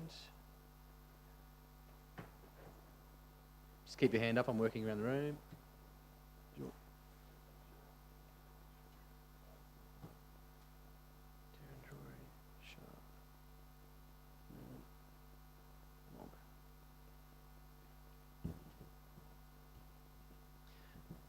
Okay.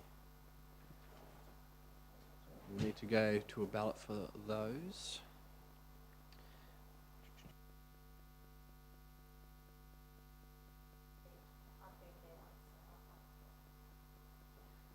Councillor Tarantroy withdrawing.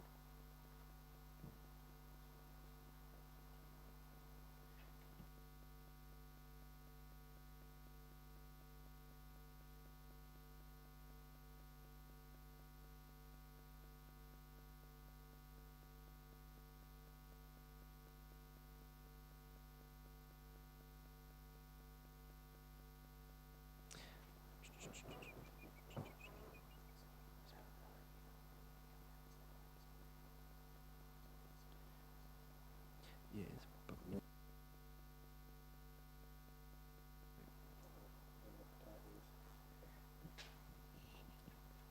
was moved with the two.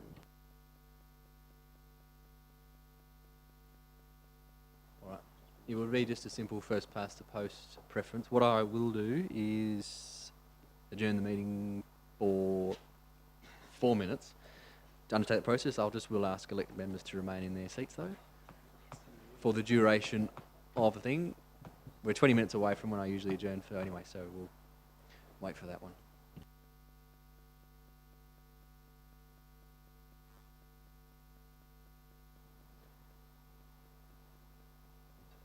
So Councillor Mogg withdrawing.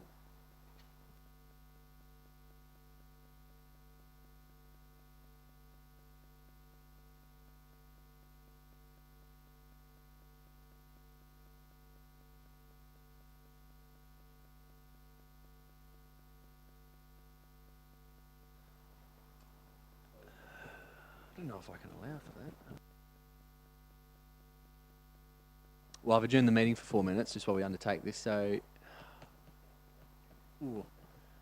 I'll have to reconvene and then I can allow it, so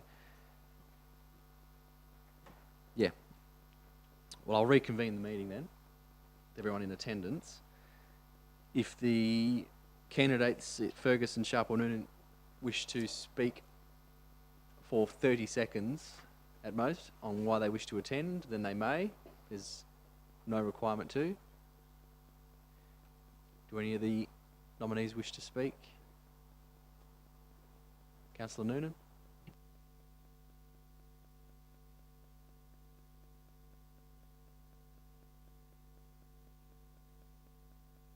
Well, I would like to go to the Walga conference. I've been on council for 5 years now. I haven't been before. I have followed the deliberations of council quite closely and of Walga. I certainly see the benefit of having both the president and the deputy there,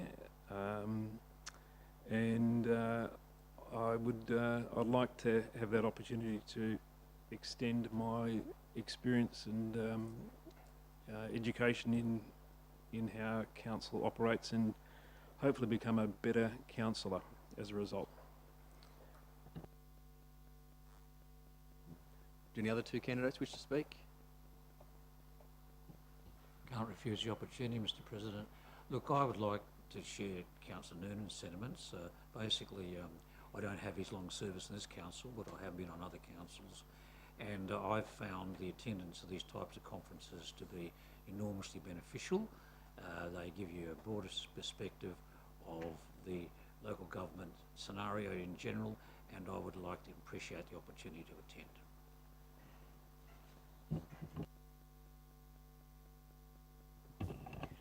Thank you to my fellow councillors there. I feel obliged to say something myself now. Yes, obviously this is my first term as councillor, as a new councillor on the Shire. I've been enjoying this role very much, and as a part of some of the training we had to do, I did get the privilege of attending Walga for some of the courses for councillor that we required to do, and they were so beneficial. I just can't speak highly enough of that opportunity that I had, and I feel that something like this would just be a very complementary thing to the role of councillor, and as a part of how I feel I want to represent my community. Thank you. Thank you, councillors. Can I just ask everyone to either place a 1 or 2 or tick, but only do that on 2 names? Yes. So you can tick or number 1 or 2, but only on 2 of the 3 names.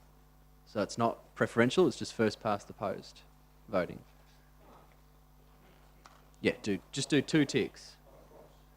Can be whatever shape you like it, as long as there's only 2 of them.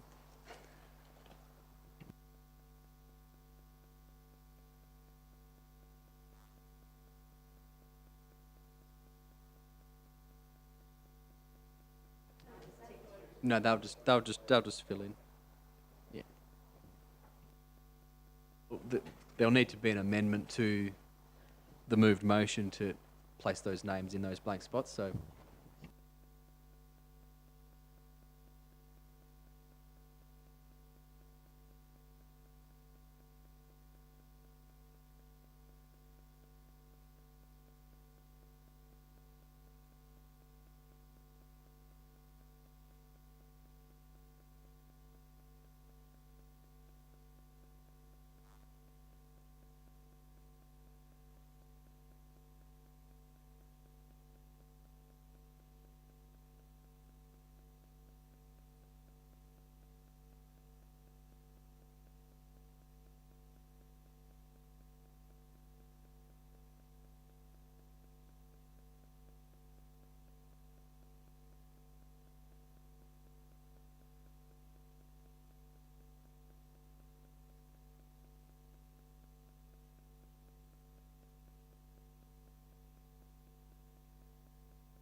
All right.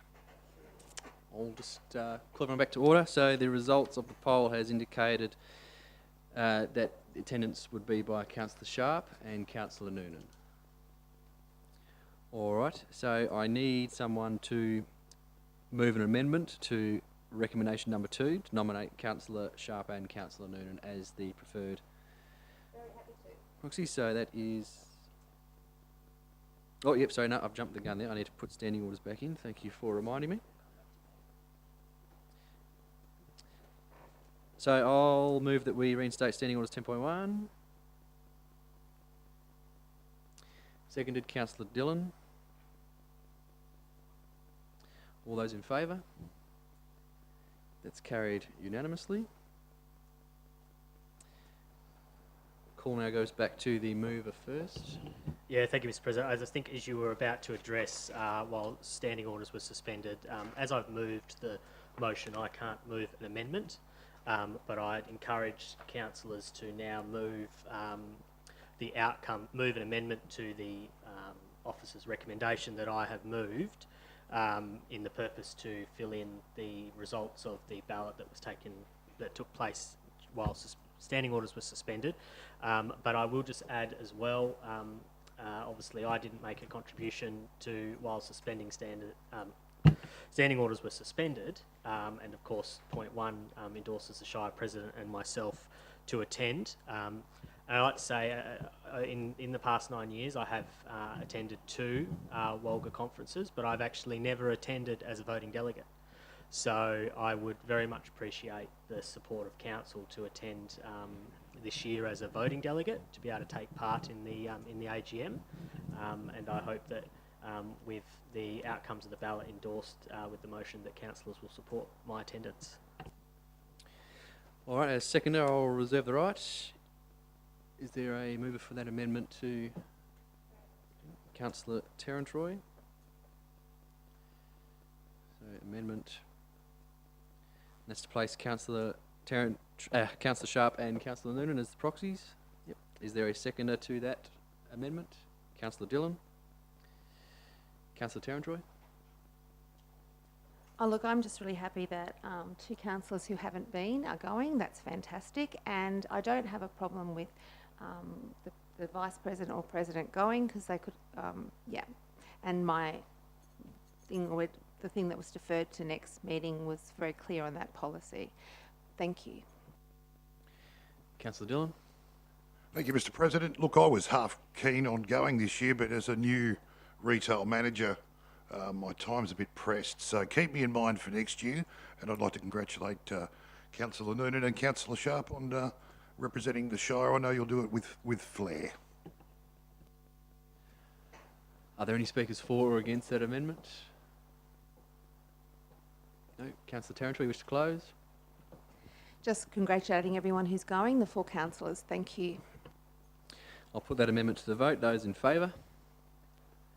That's carried unanimously, and that becomes part of the substantive motion. Are there any further speakers to that item? No. Does Deputy President wish to close? No, thank you. I'll put that to the vote. Those in favour? And that's carried unanimously. Thank you very much, everyone in the public, for your indulgence through that matter. Infrastructure and Development Reports 14.1, the Developer Contribution Plan. As stated earlier, that has been withdrawn from this evening's agenda. So we now move to item 14.2, Multiple Dwelling Development, Lot 2, number 114, Norton Promenade, Dalyalup. Just a reminder of the updated officer's recommendation, particularly to clause 5, which now reads: the owner must pay the Shire developer contribution plan cost in accordance with the Shire's local planning scheme number 8. The contribution must be made to the Shire prior to the occupation of development. And to clause number 10, prior to the lodgement of a building permit, a dilapidation report prepared by the suitably qualified professional shall be submitted to the Shire of Capel for approval. The owners of the adjoining properties listed below, detailing the current condition and status of the surrounding paved areas and right-of-ways located and adjacent these properties, being Lot 2, number 114, Norton Promenade, Dalyalup, and Lot number 1, number 68, Canby Approach, Dalyalup. Is there a mover for that item? Councillor McCleary. Seconded, Councillor Mogg. Councillor McCleary. Thank you, Mr. President. I'll move the motion, which was recommendations that were handed to us during the meeting. I mean, it fulfills most of the things that are in there. A very comprehensive report and a very well presented item in here. It addressed some concerns by my fellow councillors about car parking and how that works going forward. I think, having been to the original one when it was opened up in my earlier part of being on council, it's quite a good development.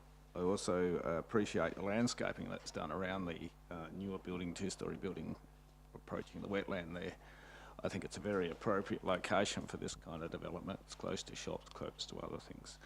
And I fully endorse this recommendation to my fellow councillors. Councillor Mogg. Are there any speakers against the item? Councillor Ferguson. Thank you, Mr. Shire President. Look, I think I made my position clear during the question time period. I still have reservations about the car parking criteria, and to my simple mind, this is a non-compliant development, because even though I listened very intently to what the consultant said, and I must say the report in general is outstandingly detailed and very comprehensive, but I didn't, in my mind, get a satisfactory conclusion, and perhaps I just couldn't understand the language used, but I didn't get a satisfactory conclusion to the effect that people who are buying into this particular 50-unit development would ultimately have secured car parking entitlements.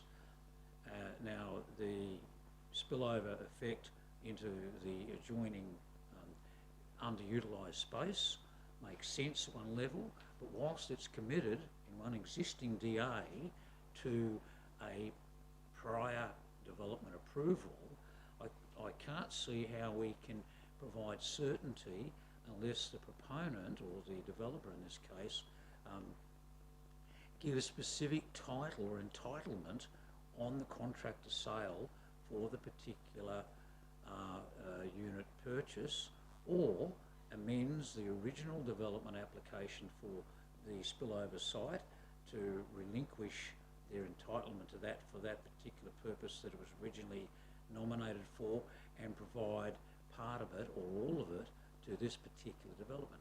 Now, the development is very commendable, and I find myself in some dilemma about speaking negatively towards something which is an outstandingly proposed development.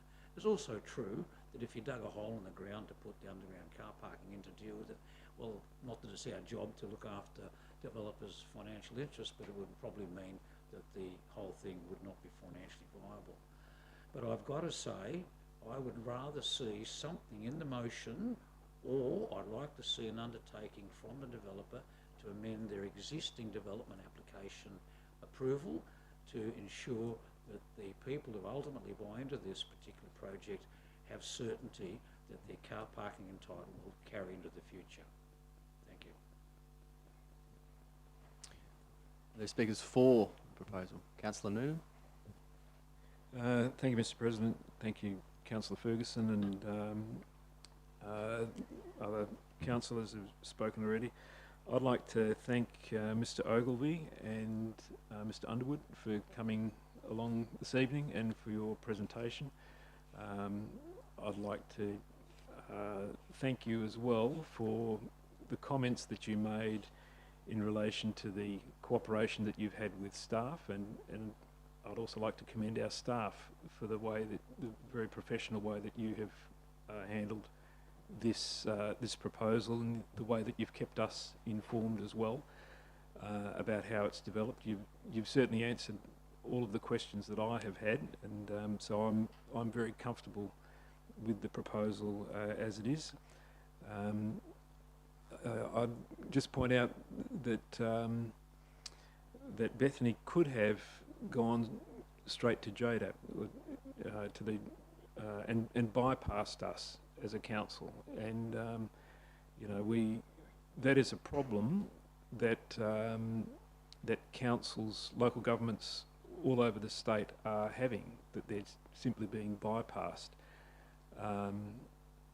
while there's this attitude that JDAPs are, the way they're currently structured, are more favourable for developers. So once again, I thank Bethany for having that confidence in the relationship with the council to bring it here and to entrust us with that decision. It speaks to the relationship, a good relationship that we have with Bethany. Bethany's a very, very important and integral part of the Dalyellup community. It's great to see this very first high-rise, this apartment application coming to council. I would like to encourage Bethany to continue to look to opportunities to expand your footprint in the Capel Shire. And I know that we've had discussions about the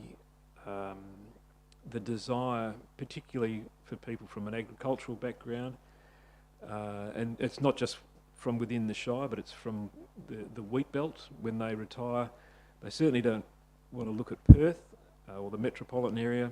They're reluctant to go to even a regional centre like Bunbury, but a place like Boyanup or Capel, if there was a retirement village in those sorts of rural town environments, I'm sure you'd get a very, very strong uptake and a great reception, and I'm sure you'd get a good reception here from the Shire as well. So I'd hope that you'd consider that in your future planning, and I support the proposal and encourage my fellow councillors to do likewise. Thank you. Are there speakers against? Councillor Mogg?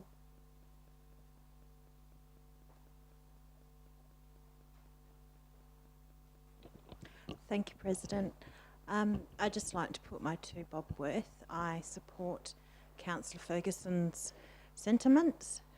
My experience, I've been my mother's carer. She was in a lifestyle village, over 55s, in Junior Gardens, Forest Avenue in Bunbury. My experience was there was a car park for each unit. There was 50 units. But the problem with the age group is that you have carers and you have service people that come during the day and stay. There was no parking for them. So please, yes, I am mindful that adequate parking is a priority for such places. And again, I share Councillor Noonan's sentiments. You are so welcomed in the Shire, and thank you for investing in Dalyellup and housing and the age sector. Thank you. Speakers for? Councillor Tarantroy? Just a question before I speak. The 51 plus 15 car parks, is that including staff parking? The Manager of Development Services.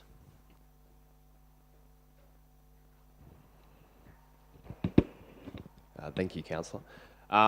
The understanding is that would not include staff parking, as the provisions within Local Planning Policy 6.1 don't apply a staff rate for such developments.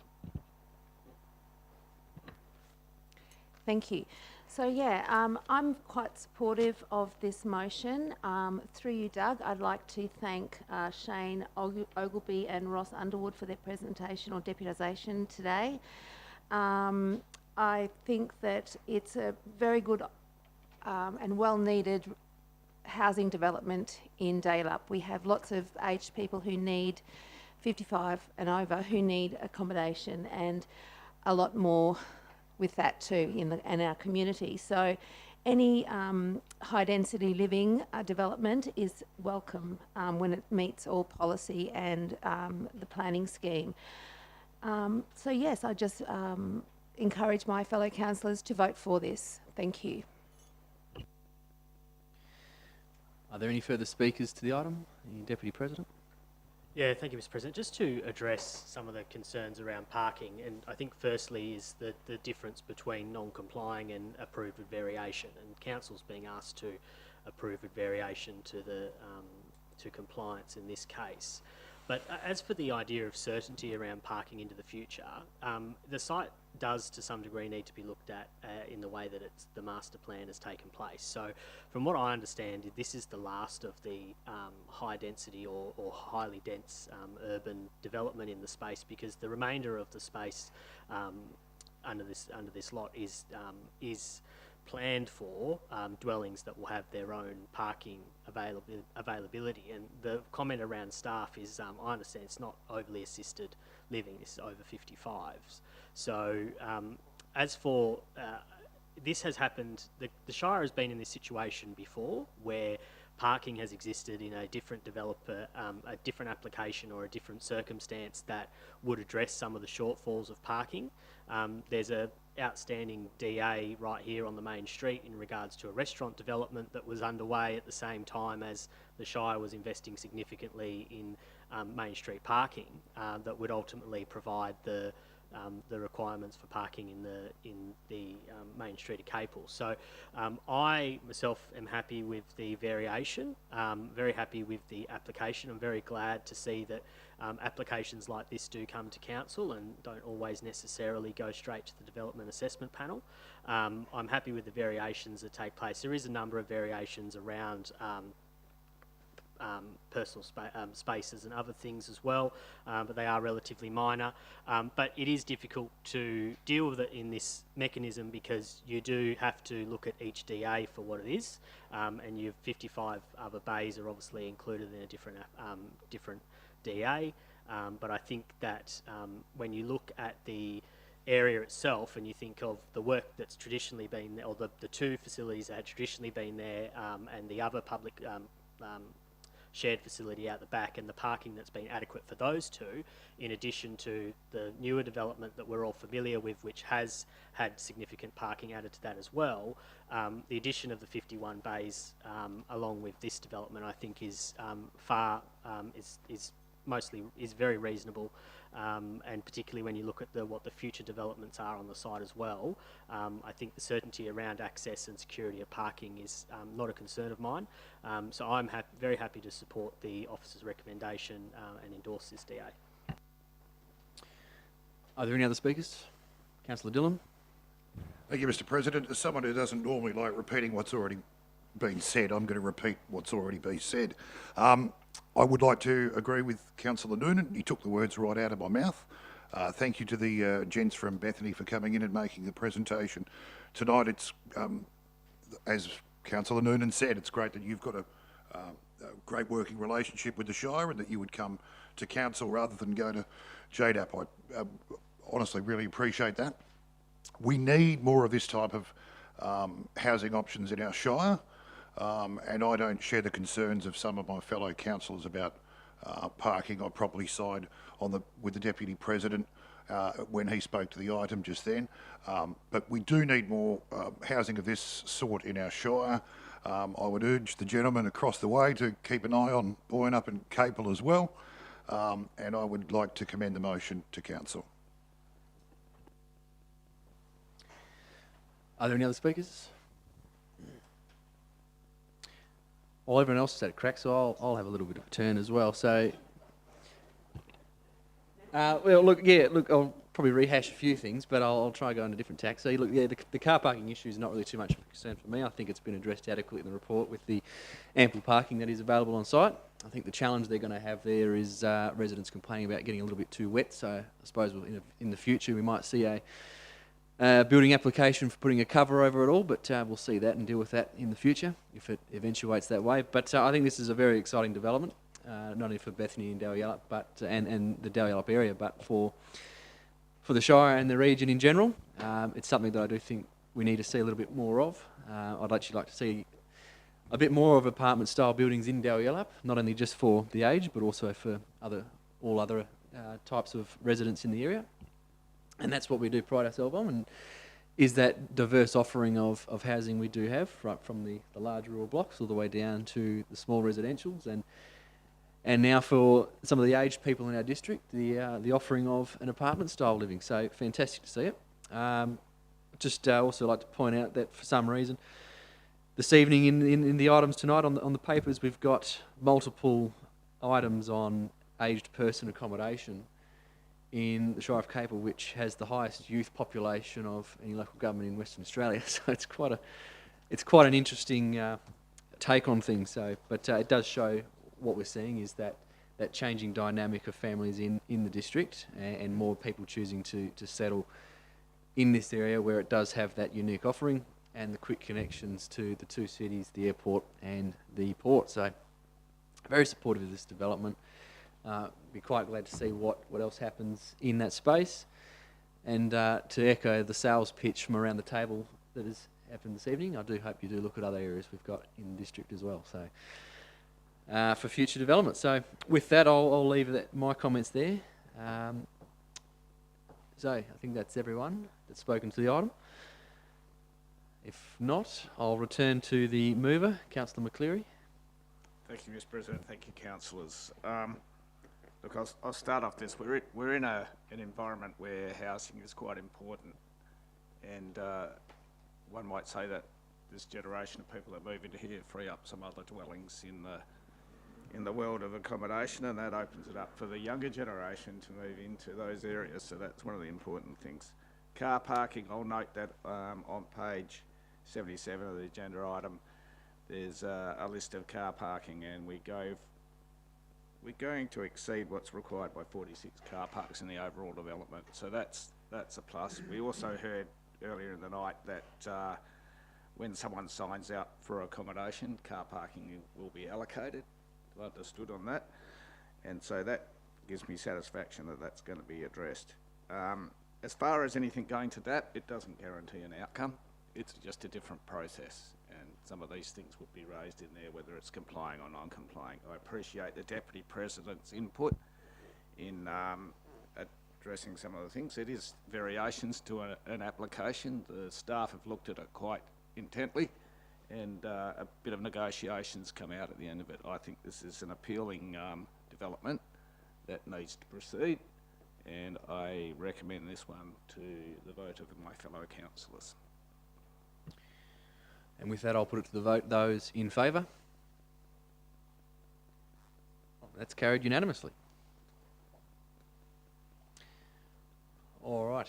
Being 10 minutes past 8, I'll adjourn the meeting for 10 minutes to allow for a small refreshment.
Okay. It being 8:24, I'll call the meeting back to order. We're back, councillors. Hang on. We're back. Councillor Ferguson and McCleary. You right? We're back on. All right, item 14.3, change of use from lifestyle village to group dwellings, aged person accommodation, lot 201, number 33, Turner Street, Boynup. Is there a mover for that recommendation? Councillor Ferguson. Seconder. Councillor Dillon. Councillor Ferguson. Thank you, Mr. President. I've had a brief conversation with the planning officer, and it seems to me that this is essential to bring it into compliance and ultimately give us the capacity to expand the footprint. And it looks like a very commendable process to council to approve. Thank you. Councillor Dillon. Yes, nothing much further, Mr. President. It's just a basic description change. No physical works proposed as part of it, so just allows the developer to do a bit more with the development, I suppose. Are there any speakers for or against that item? The Deputy President. No, I just want to add, I actually am quite surprised by the application, because this is a very common practice for these types of developments to take advantage of the Caravan and Camping Act, because it provides them some really, it's actually a bit of a loophole around some of the various things, like you know, when you build a dwelling on a property and you don't have sewerage, you've got to have this size tank and all these other things and all these other amenities, and because they're actually removable, they actually provide a lot of incentives or a lot of benefits to get around some of those planning provisions, which is why this is such a popular way for these types of developments to progress. So I'm not complaining, because this is not more work for the Shire necessarily, it's more work for the applicant.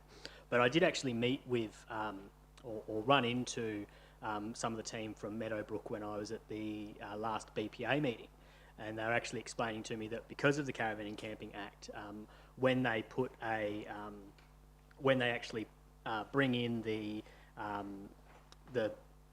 building, they have to do it at a time when someone is there to actually witness it and check it off and all these other things to make sure that the wheels are actually, or the components to be moved are actually under there and all these things. And when they do that, they can't get the bins until that's signed off, and so the bins come after the building's gone on the slab. So there's been quite a few changes to that act over the years, and I think it's finally starting to catch up with a few of those developments. So this obviously, you know, they are sacrificing all those sort of loopholes they get under that act by changing this land use. But of course, supportive of it.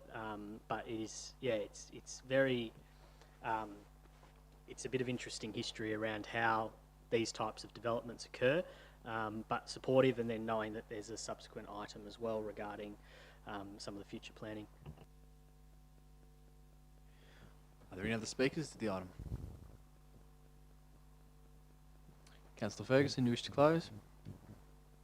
Thank you, Mr. President. I just want to thank the Deputy Shire President for his contribution and recommend the proposal to Council. I'll put that to the vote. Those in favour? That's carried unanimously. Item 14.4, Local Development Plan, Meadowbrook Lifestyle Village, Lot 201, number 33, Turner Street, Boynup. Is there a mover for that recommendation? Councillor Mogg. Seconder. Councillor Tarantroy. Councillor Mogg. Thank you, President. I will move the motion as read. Thank you. Councillor Tarantroy. I reserve my right. Are there any speakers for or against that item? No. Councillor Mogg, anything further? I'll put that to the vote. Those in favour? And that's carried unanimously.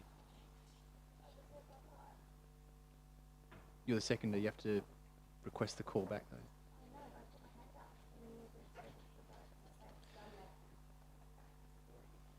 14.5, Local Planning Policy 6.17, Development in Rural Residential Zones. Is there a mover for that item?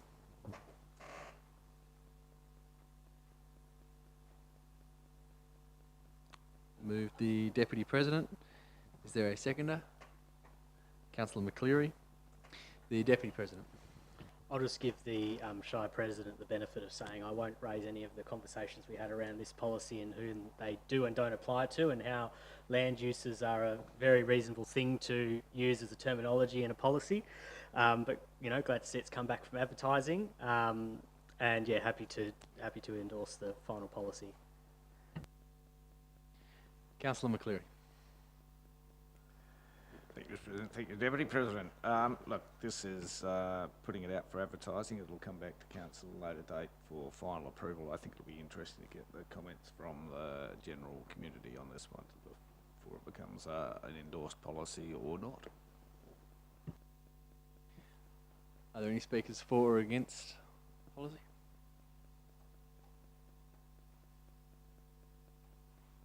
No. Does the mover wish to close? Put that to the vote. Those in favour?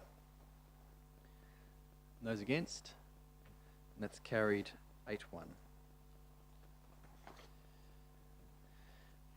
14.6, Advertisement of Draft Local Planning Policy 6.19, Dams. Is there a mover for that item? Councillor McCleary. Seconded. Councillor Dillon. Councillor McCleary. I'll move the motion as read. Councillor Dillon. Thank you, Mr. President. Thank you, Councillor McCleary. Yeah, look, this is once again a policy going out to public comment about our use of dams and when they should and shouldn't be built. I think it's a pretty good policy, and anybody interested as such should have a look and make their submissions.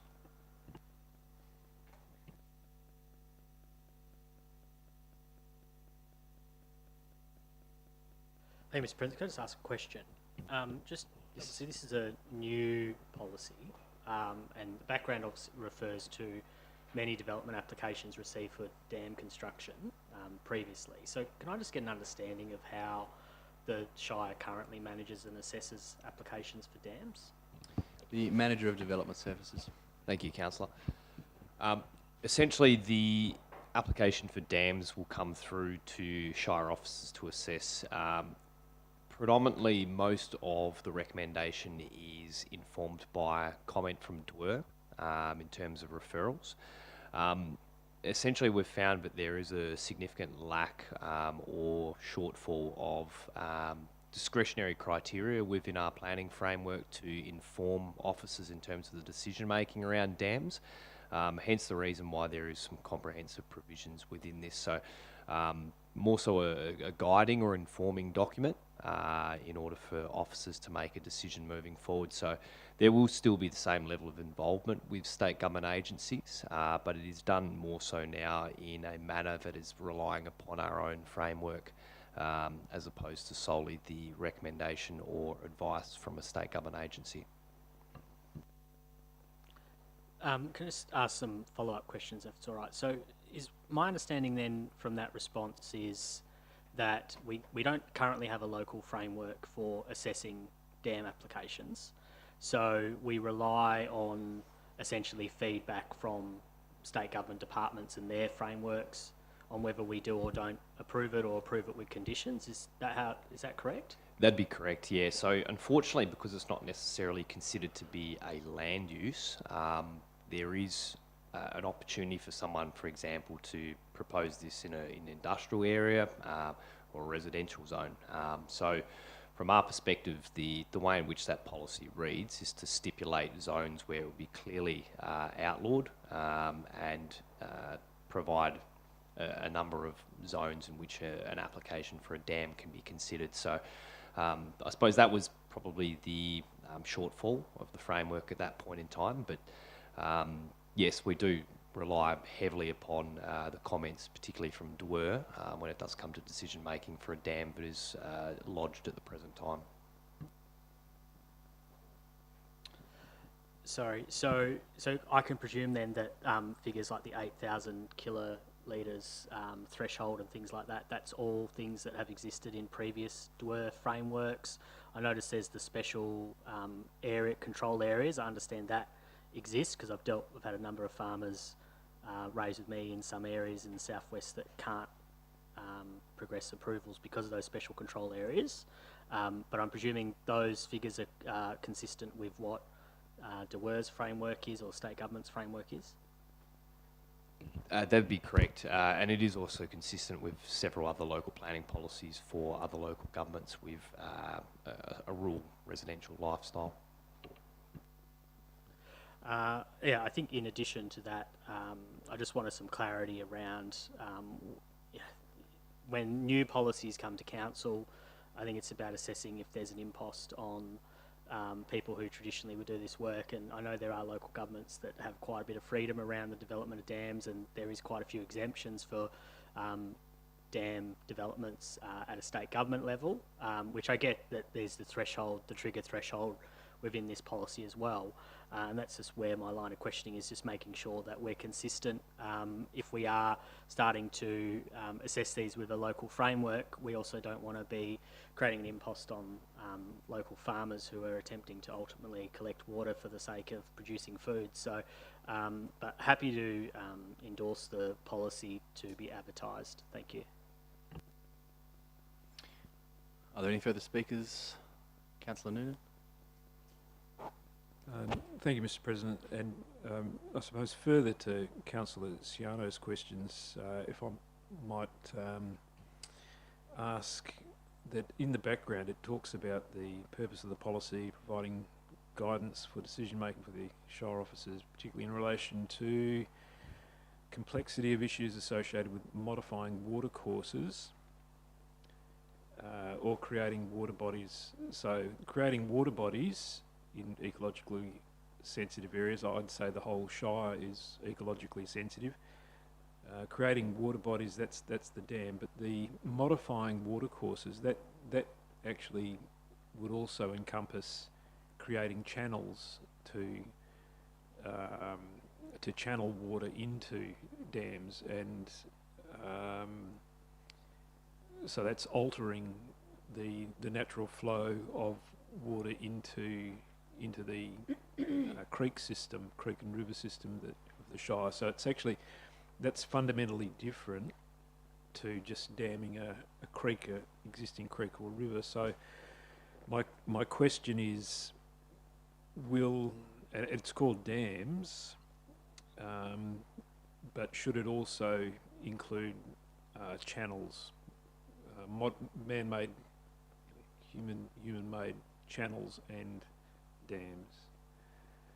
The Manager of Development Services. Thank you, Councillor.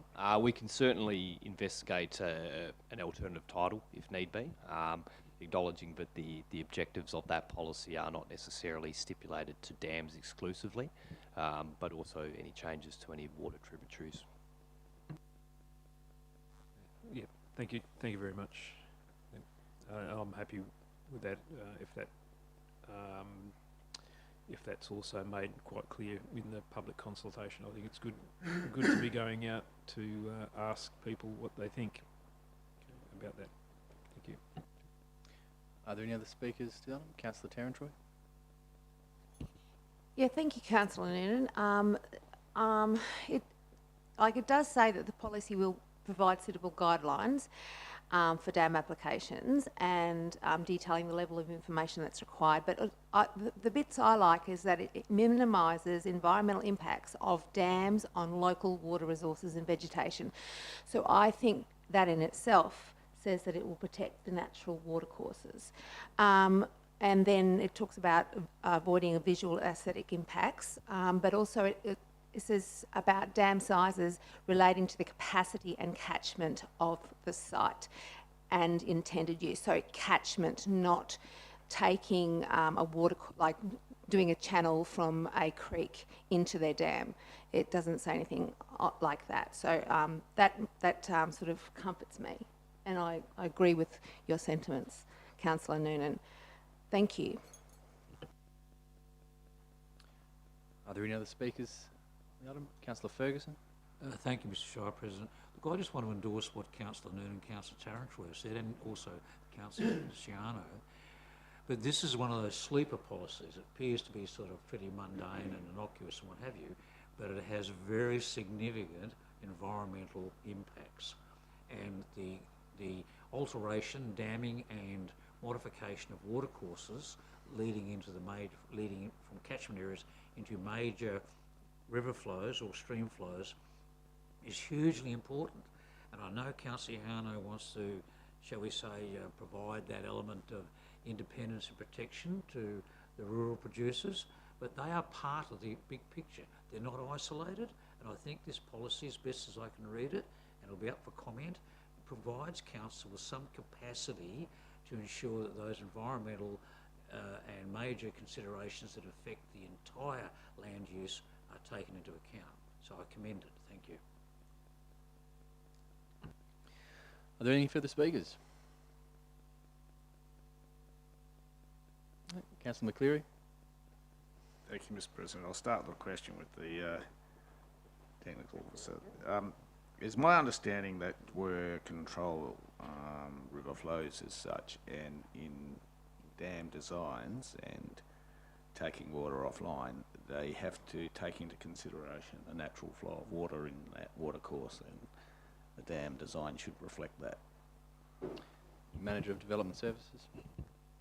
Thank you, Councillor. That is correct. Yeah, okay, so which were being part of the players in this policy, I think it's good that it goes out to comment. I think the fears of diverting water away from a watercourse are already under control if it were. This just further endorses and gives our planning officers a bit more control. Put in the context, this is 8 million litres, not 8,000 kilolitres. I always deal in megalitres and kilolitres. It makes a big difference. It's really huge. It's a damn big dam. There's safety issues with that need to be considered when things overflow and how they rip apart. We've seen the issues with the EIL where one's fallen apart and washed across the road. So those sorts of things are parts of the consideration. So look, this is great. Let's get it out there. Let's see what we get back as some feedback. And with that, I'll put it to the vote. Those in favour? That's carried unanimously. Section 15, Community and Corporate Reports. 15.1, Shire of Capel Events Sponsorship Funding, Events Service Agreement. Is there a move?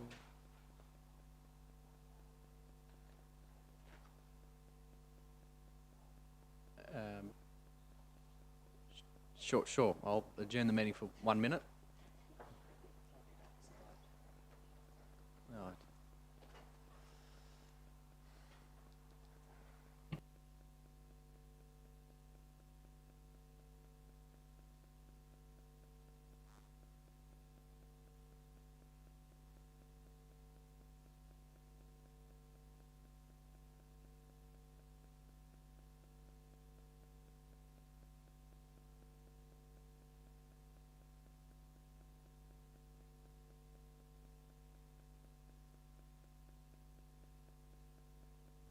All right, it being 8:43, I'll reconvene the meeting. Item 15.1, Shire of Capel Events Sponsorship Funding Event Service Agreement. Is there a mover for that item? Councillor Mogg. Seconder. Councillor McCleary. Councillor Mogg. Thank you, President. I move the motion as read and add that I'm a huge advocate for events and understand what they inject into the communities and their members, etc. And pleased that the Shire supports as well in this sector. So huge supporter. Thank you. Councillor McCleary. Thank you, Councillor Mogg. Thank you, President. One of the things, it's probably more a question with, in particular, 20,000 item 3. Do we get any feedback on the economic benefits of that coming back to council after the event? I believe that is a KPI of the funding agreement, but I'm happy to have the Acting Director of Infrastructure and Development answer that question for you. Hello, thank you for your question. I believe under the social and economic benefits, it does put in there a multiplier in terms of what the community receive with those events being held within the Shire. I think there's 200 families that attend one of those events, which I believe is happening this Saturday. And then obviously the drivers or the financial drivers that result from that, the community greatly benefit from over the weekend. But I think there's more detail in the body of the report. Okay, thanks for that. Yeah, that's it. Are there any speakers for or against the item? Councillor Tarantroy? Just wanted to say that I think this is a great initiative and a great thing that we do, because for the direct spend of $46,275, the 1, 2, 3, 4, 5 organisations in kind do 54,562. So that's Capel River Classic 2023, the Capel 2000 Trail Bike Rally, which is happening this weekend, the Men's Open Spring Fours, and the Ladies Gala 2023 Bowls, and the Men's Open Autumn Fours. So, well, a great investment in our community, and it does bring those gala events at the bowls, they bring lots of people outside of our district to Capel to participate. Thank you. All right, any further speakers on the item? Councillor Mogg, do you wish to close? No. I'll put that to the vote. Those in favour? It's carried unanimously. 15.2 Enterprise Resource Planning ERP Solution Request for Tender Approval. Is there a mover? Councillor Ferguson. Is there a seconder? Councillor Dillon. Councillor Ferguson. Thank you, Mr. Shire President. Look, this has been before us in a more detailed submission or more detailed presentation from staff, and for my part, I certainly see the underlying merit to replace an existing system that's been in place for some 40 years. It's coming into its end of life, and that we will ultimately achieve the objectives of streamlining our operations and making our Shire much more efficient, much more responsive to the community. And so it's difficult not to support it. I do know that ultimately it's going to be not that much short of $2 million, but I do also note, and I make the point, that in point 2 of the recommendation and point 3 of the recommendation, that the allocation in the draft annual budget. Now that means we yet have to move through the budget process after we've done the rate fixing. I imagine that's the process, and so I would actually comfortably support it in its current form, but we've got to get the money in the bank, and that's got to come from where we land in terms of the rate fixing. And so I think this is a number of moving parts which we're dealing with in terms of council, one item which we'll be considering later this evening, and if we can, it's almost like we've got to put a stake in the ground to fix where we're going in terms of revenue from the rate arrangements or rate fixing, and then we can ultimately fully endorse these proposals. So I'm happy to support it in its current form. Thank you. Councillor Dillon. Thank you, Mr. President. Thank you, Councillor Ferguson. Look, this is very, very important. In fact, I'd go so far as to say the decision to upgrade our ERP, or Enterprise Resource Planning, is one of the most important things that we will tackle, at least in my time on council. At the moment, it's akin to, we're running the place, let's say we were file sharing, we're still running on LimeWire. And I think it's time that we need to bring the business or the organisation into the now. It's going to take a lot of money. I mean, even in terms of, as Councillor Ferguson said, we're talking 120 grand just to make sure we've got our ducks in a row before we move to a tender. But I know the staff here have been doing a wonderful job assessing our needs in terms of this business platform that we're looking to get. The residents and ratepayers won't get a nice big shiny thing at the end of it, other than probably better service to all their needs across the Shire functions. So I commend this to my fellow councillors. It's the sort of thing, let's get it out to tender. I know the staff have done a wonderful job preparing for this. Let's put it out to tender. It's going to cost a mozza, but I think the benefits are going to far outweigh the cost. Are there any speakers against the item? Speakers for? Councillor Tarantroy. Just to reiterate what my fellow councillor Ferguson and Dylan said, this is a software package that's going to take us from the 80s into 2025 and beyond. So we really do need this because we've got a package at the moment that's not fit for duty service. So it's going to make officers' jobs much easier. It's been planned, it's been looked at, and it's been assessed as a good move. And we've had consultation from outside to actually make sure that what we're choosing is actually a good way to go. So I couldn't agree more with Councillor Dillon and Councillor Ferguson. This is going to make everything better in customer service, in communication with people on the telephone, via email. So it's going to make that 10-day turnaround that comes on your email more achievable for staff and better responses for our residents, which is why we're here in the first place. Thank you. Are there any other speakers to the item? The Deputy President. Yeah, thank you, Mr. President. Just have some questions through you, if I can, just in regards to the data cleanup strategy. The first question is, has the Shire digitised its physical records? And if not, is digitisation of any physical records part of the scope for that data cleanup? The Acting Director of Infrastructure and Development. Hi, thanks for your question, Councillor Sciano. Yes, we are going through a digitisation process of our physical records. It's going through back scanning, which I believe we commenced a few years ago, and obviously, as you can appreciate, there's lots of physical records in the organisation, so that's going to be an ongoing process. Thank you. No, I have nothing additional to add apart from sharing the same sentiments as fellow councillors. Are there any other speakers? Councillor McCleary.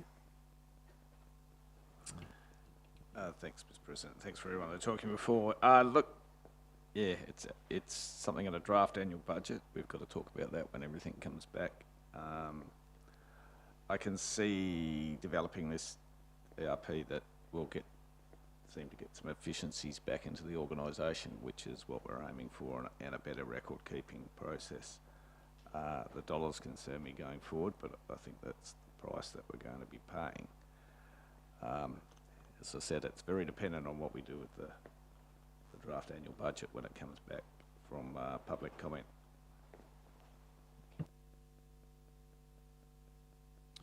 All right, are there any further speakers to that item?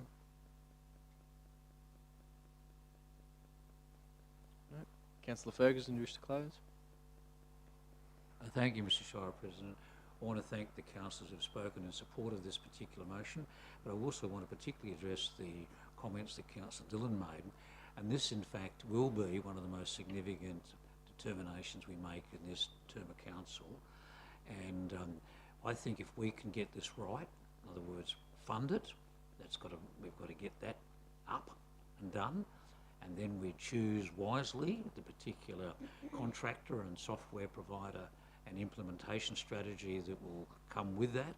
I think we will put in place a long 10-year plus strategy of enhancement for this Shire's operations, and I'm very comfortable with supporting it in broad terms. Thank you.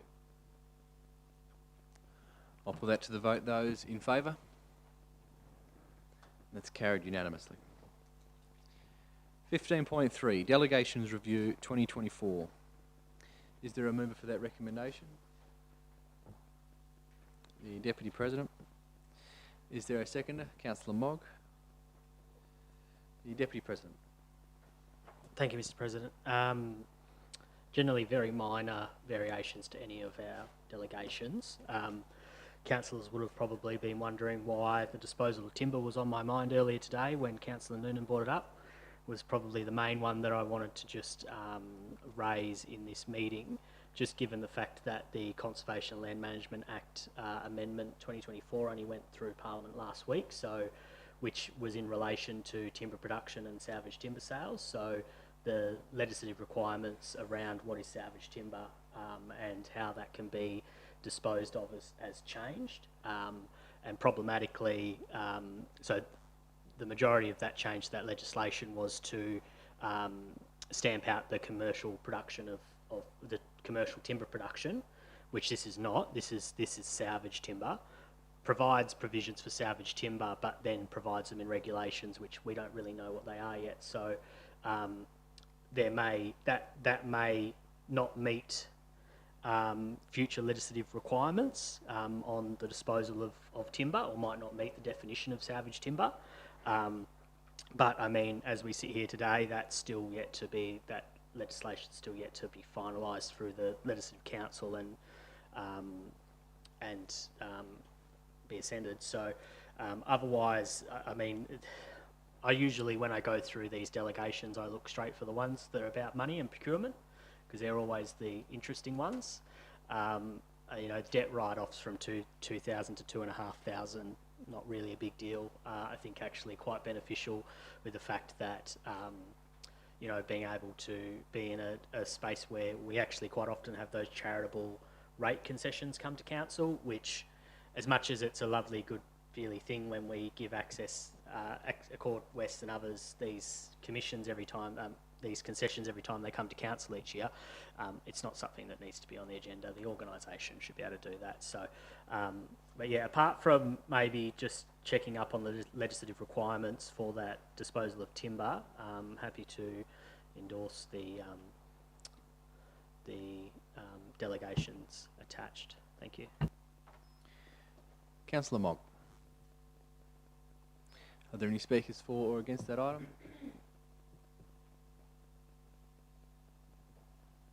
No, does the mover wish to close? I'll put that to the vote. Those in favour? And that's carried unanimously. 15.4, accounts paid during the month of May 2024. Is there a mover? Councillor Dillon. Seconder, Councillor Mogg. Councillor Dillon. Just as read, thank you, Mr. President. Councillor Mogg. Is there any discussion on those accounts? Does the mover wish to close? I'll put that to the vote. Those in favour? That's carried unanimously. 15.5, financial reports for the 31st of May 2024. Is there a mover? Councillor Mogg. Seconder, Councillor McCleary. Councillor Mogg. Thank you, President. I move the motion as read. Thank you. Councillor McCleary. Thank you, Councillor Mogg. Thank you, Mr. President. Look, the attached report's looking pretty good in the system, so I'm really enjoying the pie charts. Maybe that's my bizarre mental ability, but it starts to show where things are, like when people say what's being spent in my area, and you've got nice charts in there that show what percentage of revenue is coming from different areas, and it gives a clear picture in a statement. So yeah, it's quite a good report. Still some concerns over capital spend and on assets. So looking forward to the final one next meeting. Are there any other speakers to the financial reports? No, does the mover wish to close? I'll put that to the vote. Those in favour? That's carried unanimous. There's no new business of an urgent nature. We now move to public question time. There being no members of the public in attendance at the gallery, we'll move on to motions without notice.